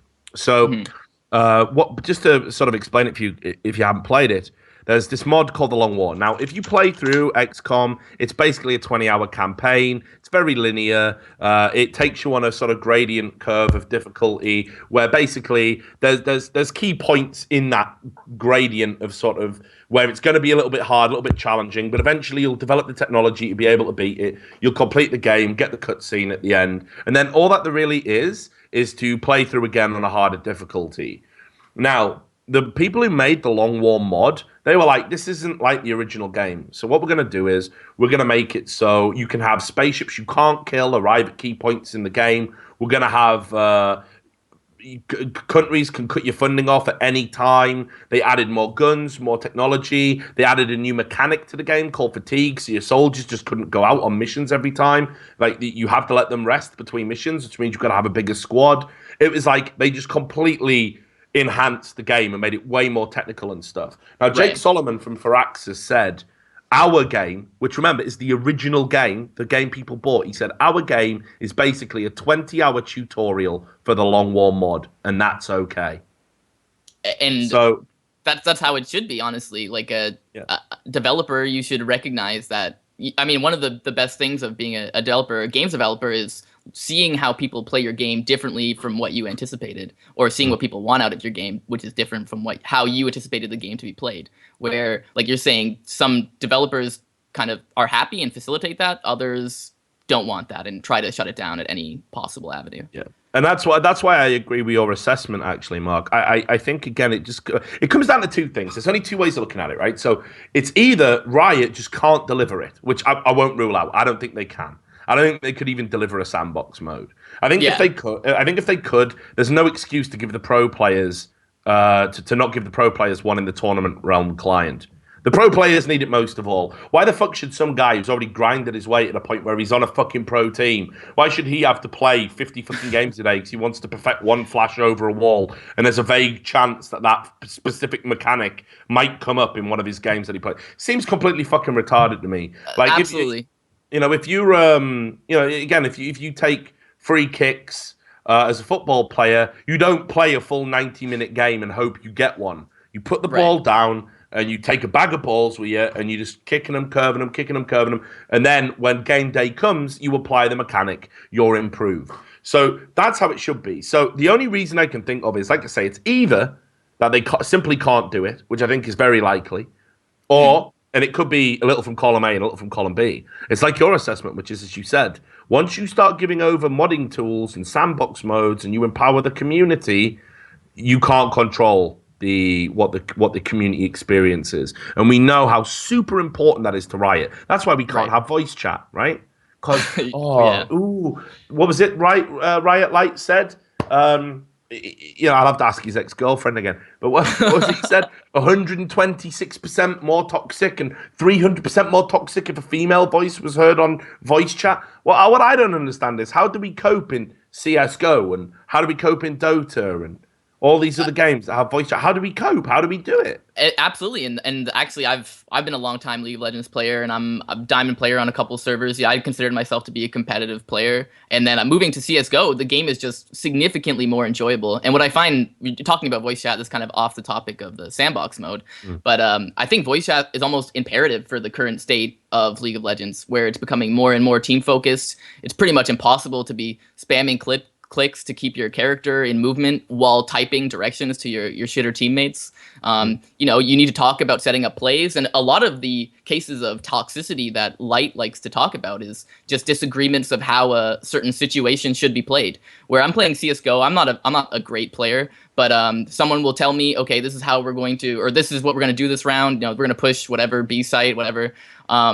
And I'll follow along. And even if we fuck up, at least we tried as a team. Where I find in League of Legends is two people have two separate ideas. There's no way you can communicate it in time. For instance, let's say I'm playing mid lane and my jungler is coming to mid lane to make a gank. He wants to go in immediately. I kind of want him to wait for the cannon creep to go low so the opposing mid laner will walk up and get an easier gank. Maybe him going immediately is a great idea, but he can't communicate that to me in the heat of the moment, and I can't communicate my ideas in the heat of the moment. So we end up getting pissed off at each other because we both just had a separate plan to success, for instance. I think that actually voice chat would lower toxicity in League of Legends, although based on the community now and people who are playing the games, I think it might be a little too late just because everyone's default reaction is to rage at each other. But my opinion is that the toxicity comes out of lack of communication, and Riot hasn't given us the tools to be able to communicate with our teammates, which is kind of bullshit as well. Yeah, and again, I've made that point myself, so we're definitely on a similar wavelength. I mean, ultimately at this point, this is the final question, the one I'm going to end the fucking show on. Given that Riot have basically said to everyone, fuck you, you're not getting replays, fuck you, you're not getting a sandbox.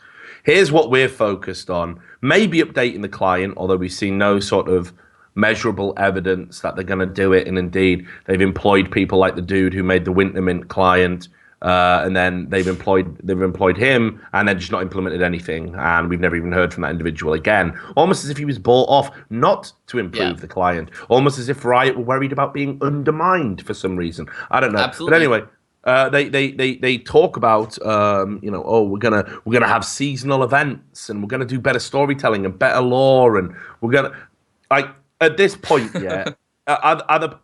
is that the final insult? Like, are the player base going to wake the fuck up and maybe get on board with something else? Like, keep in mind, with Dota 2 Reborn around the corner, someone is going to make League of Legends on the Dota engine. Absolutely, and I think it'll be a significantly better game. Yeah. So do you think this is going to hurt Riot in the long run, or do you think it's going to be, hey everyone, here is Arcade Riven, everything is forgotten, go back to bed? I mean, in the long run, absolutely. I think Riot's already kind of hurt in the long run, just basically not being able to keep up with the demands of scalability, and they just can't actually output any relevant or useful update that changes the gameplay or improves the gameplay or resolves some of the issues with, all the problems with bugs and competitive matches that are even showing up. So the real problem, like you're talking about, could be just that they can't keep up with the scalability. They have a shitty code base from the beginning, and there's no way they can resolve it. I think people are becoming more and more, or the community is becoming more and more attuned to it. Sure, there's the fanboys who think Riot can do no wrong, and more lore. That's awesome. I can't wait for more of my favorite champions to be fucking dead, so I can't play them in ranked. That type of shit. Some people eat that up, but I think the real serious competitive community, or not even the competitive community, people who just want to have fun playing the game in a moderately competitive setting, just see right through this. There's no real reason for why a sandbox mode shouldn't exist. Games have had sandbox modes for however many decades now. console games have sandbox mode. There's no real rationale other than what we discussed earlier. So I think it's hurting them in the long run. I don't really know how they're actually going to recover. It seems like they tried to just throw Pwiff under the bus. He made a twit longer, which was just more bullshit about, oh, we need to have an ongoing conversation, where no, you need to reevaluate your whole philosophy towards the games because you have a huge community of players who want to get the most out of it that they can, and you're restricting that. So that's the way I see it. Well, God, I definitely agree, and I don't know where it's going to go. I don't know if this is going to be the final straw, but I just think the league community is kind of entrenched. You're definitely right about Pwiff getting thrown under the bus. I don't even necessarily think like he wanted to say that shit, but it's like clearly you have to be on fucking message if you want to work for Riot. If you otherwise, that's it. You fucked. You're out the door, man. Like it's just that simple. Like you keep a close eye on what happens with Deficio, for example. Yeah, Let's see where he ends up in a year. Yeah, let's see what happens there. But anyway, Mark, you were a great caller. Lots of energy. Just what I needed at the end of a long day. You're going to go on the whitelist of calls anytime you've got anything on your brain. You can come on. Just do it. I want to thank you a lot for calling in. It's always great to meet new people. Look after yourself, and hopefully I'll speak to you again in the future. Absolutely. Thanks for having me, Richard. Really appreciate it. No worries. Anytime, brother. Peace out. So there you go. That was Mark. He's right. I mean, fucking Riot have really fucking shit the bed on this one, Sam. Yeah, but I'm glad they did, because now people are actually starting to get pissed off with the Riot. This might be the fucking Viva la Revolution. The people are fighting back. Mate, put it this way, right? Like, Riot, if there ever was a revolution, they would just go back and just alter it like Stalin, like editing people out of the photographs so it never happened. Did we say we had 75 million players at one point? No, we only ever had 50 million. No, we only ever had 25 million. And they'll just keep changing the links, like edit history out. Who is Travis Gafford? Certainly not our lapdog sent to do our work. All that is is his gums. You're unreal, mate. What have you done that for? Don't give a fuck. You asked why I did that. We literally played that video. Like, I was gonna crawl back from the lapdog thing and say that Travis is a legend. Actually, I really respect him. And now you've done the gum thing. It's just low hanging fruit. That is, mate. I'm really not even gonna make the joke, but just said. Really, really, really disappointed in you right now. Anyway, how are we going to wrap up the show? Could talk about what people want from this Patreon thing. Talked about it last week. Everyone said they wanted it. What do you want? You want it, but we don't know what it is. We haven't got our finger on the pulse.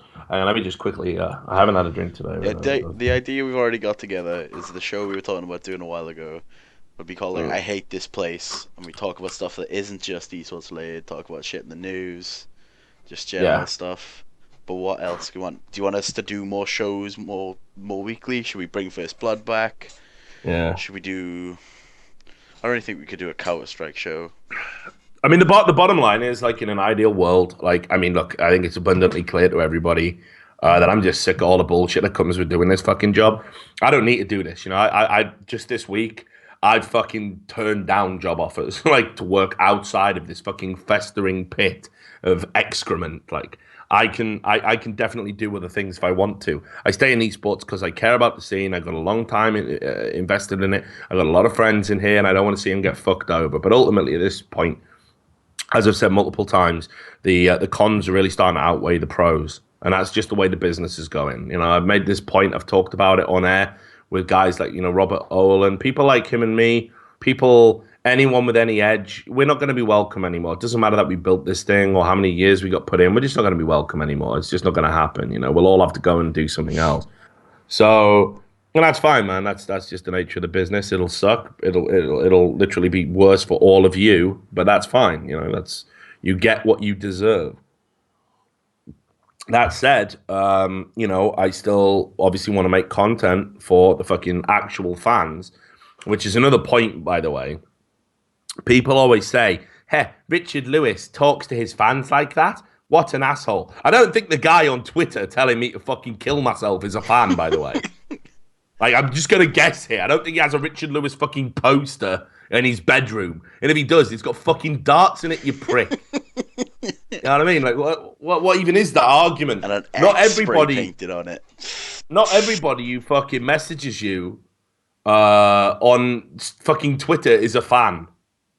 Obviously, I'm not talking to fans. I'm talking to fucking... these are the fans. These are the fans. Like, not this guy. Like, what's this guy here? Fat assist. I mean, I don't even know what he's trying to write there, right? But he's like, you are a bald, middle-aged homo. I mean, is he a fan? Do I have to respect this guy? Like, do I have to respect him? I'm in my 30s. That's middle age. Probably this isn't the country he lives in. That would probably make me the oldest man in his village. Do I have to entertain him? Is he a fan? Am I being rude now? Am I being rude to the fans? They're not fans, are they? They're arseholes. They're arseholes who just found you and just want to fucking fuck with you. They're not worth respect. I'm not gonna talk to these fucking cunts like they're actually fans. My fans are my fans. I know who they are. The fans are the fucking people that actually send me fucking emails and shit, and I don't reply enough to them, right? I try. But, I've had people tell me like, oh, great episode of Trash Talk last time, talking about how you worked in a call center. I work in a dead-end job. It gives me, the hope that I can just, maybe be myself and it'll all work out for me. You write back to those guys. You're like, look, brother, hang in there, man. We all do shit. I used to have a job killing chickens with my bare hands on a farm. Yeah, did that for 3 weeks. It's all part of the game, mate. Yeah, you fucking, we've all had, everyone's got shit. Like, you know what I'm saying? They're the fans. They're the people I fucking care about. Bend over backwards for those guys. Fucking guys like that, get fucked. Fuck them. They're losers, man. They're nothing. They haven't got an original creative thought in their head, and they want to tear down anyone who does.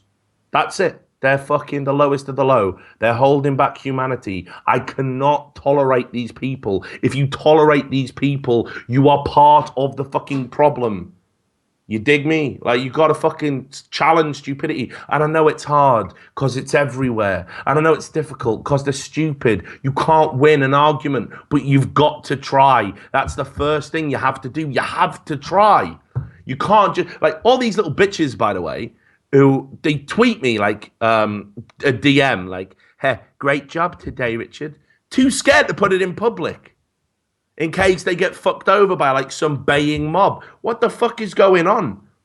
You're right. You're in the right. You're not the fucking idiot. You're not the one with the burning torch and the pitchfork. You've got to fucking make a stand. Like, do you know what I mean? These people, they are taking over. They're taking over everything. They're going to leave you with nothing, guys. The idiots are going to win. They got more numbers, and they're too dumb to even realize when it's an unfavorable engagement. There would be. That's why the ultimate soldier is a fucking idiot.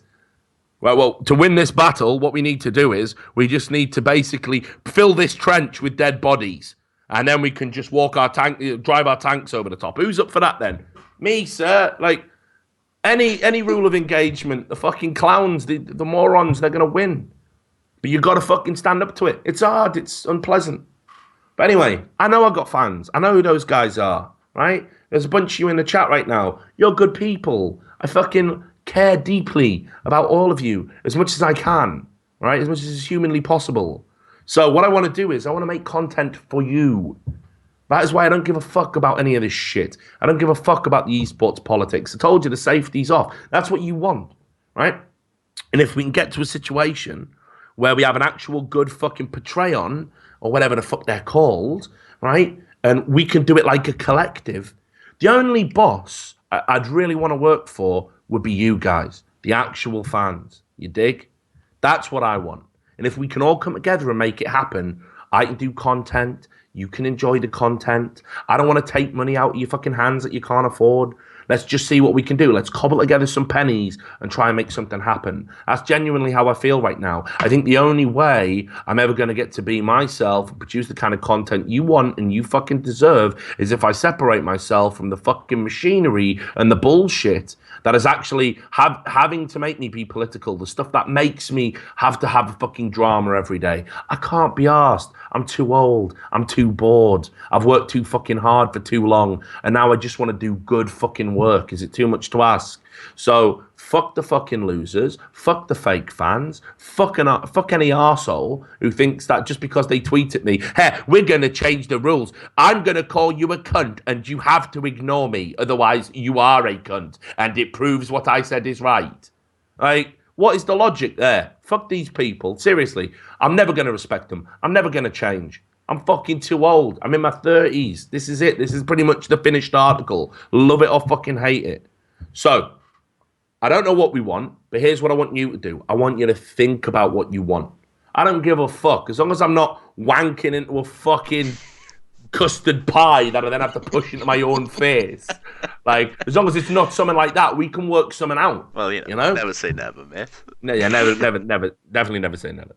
So let's just all think about it. Let's do this like a group effort, man. There's a big fucking community. There's all regular names. I know I've got people out there that give a fucking shit, right? And I give a shit.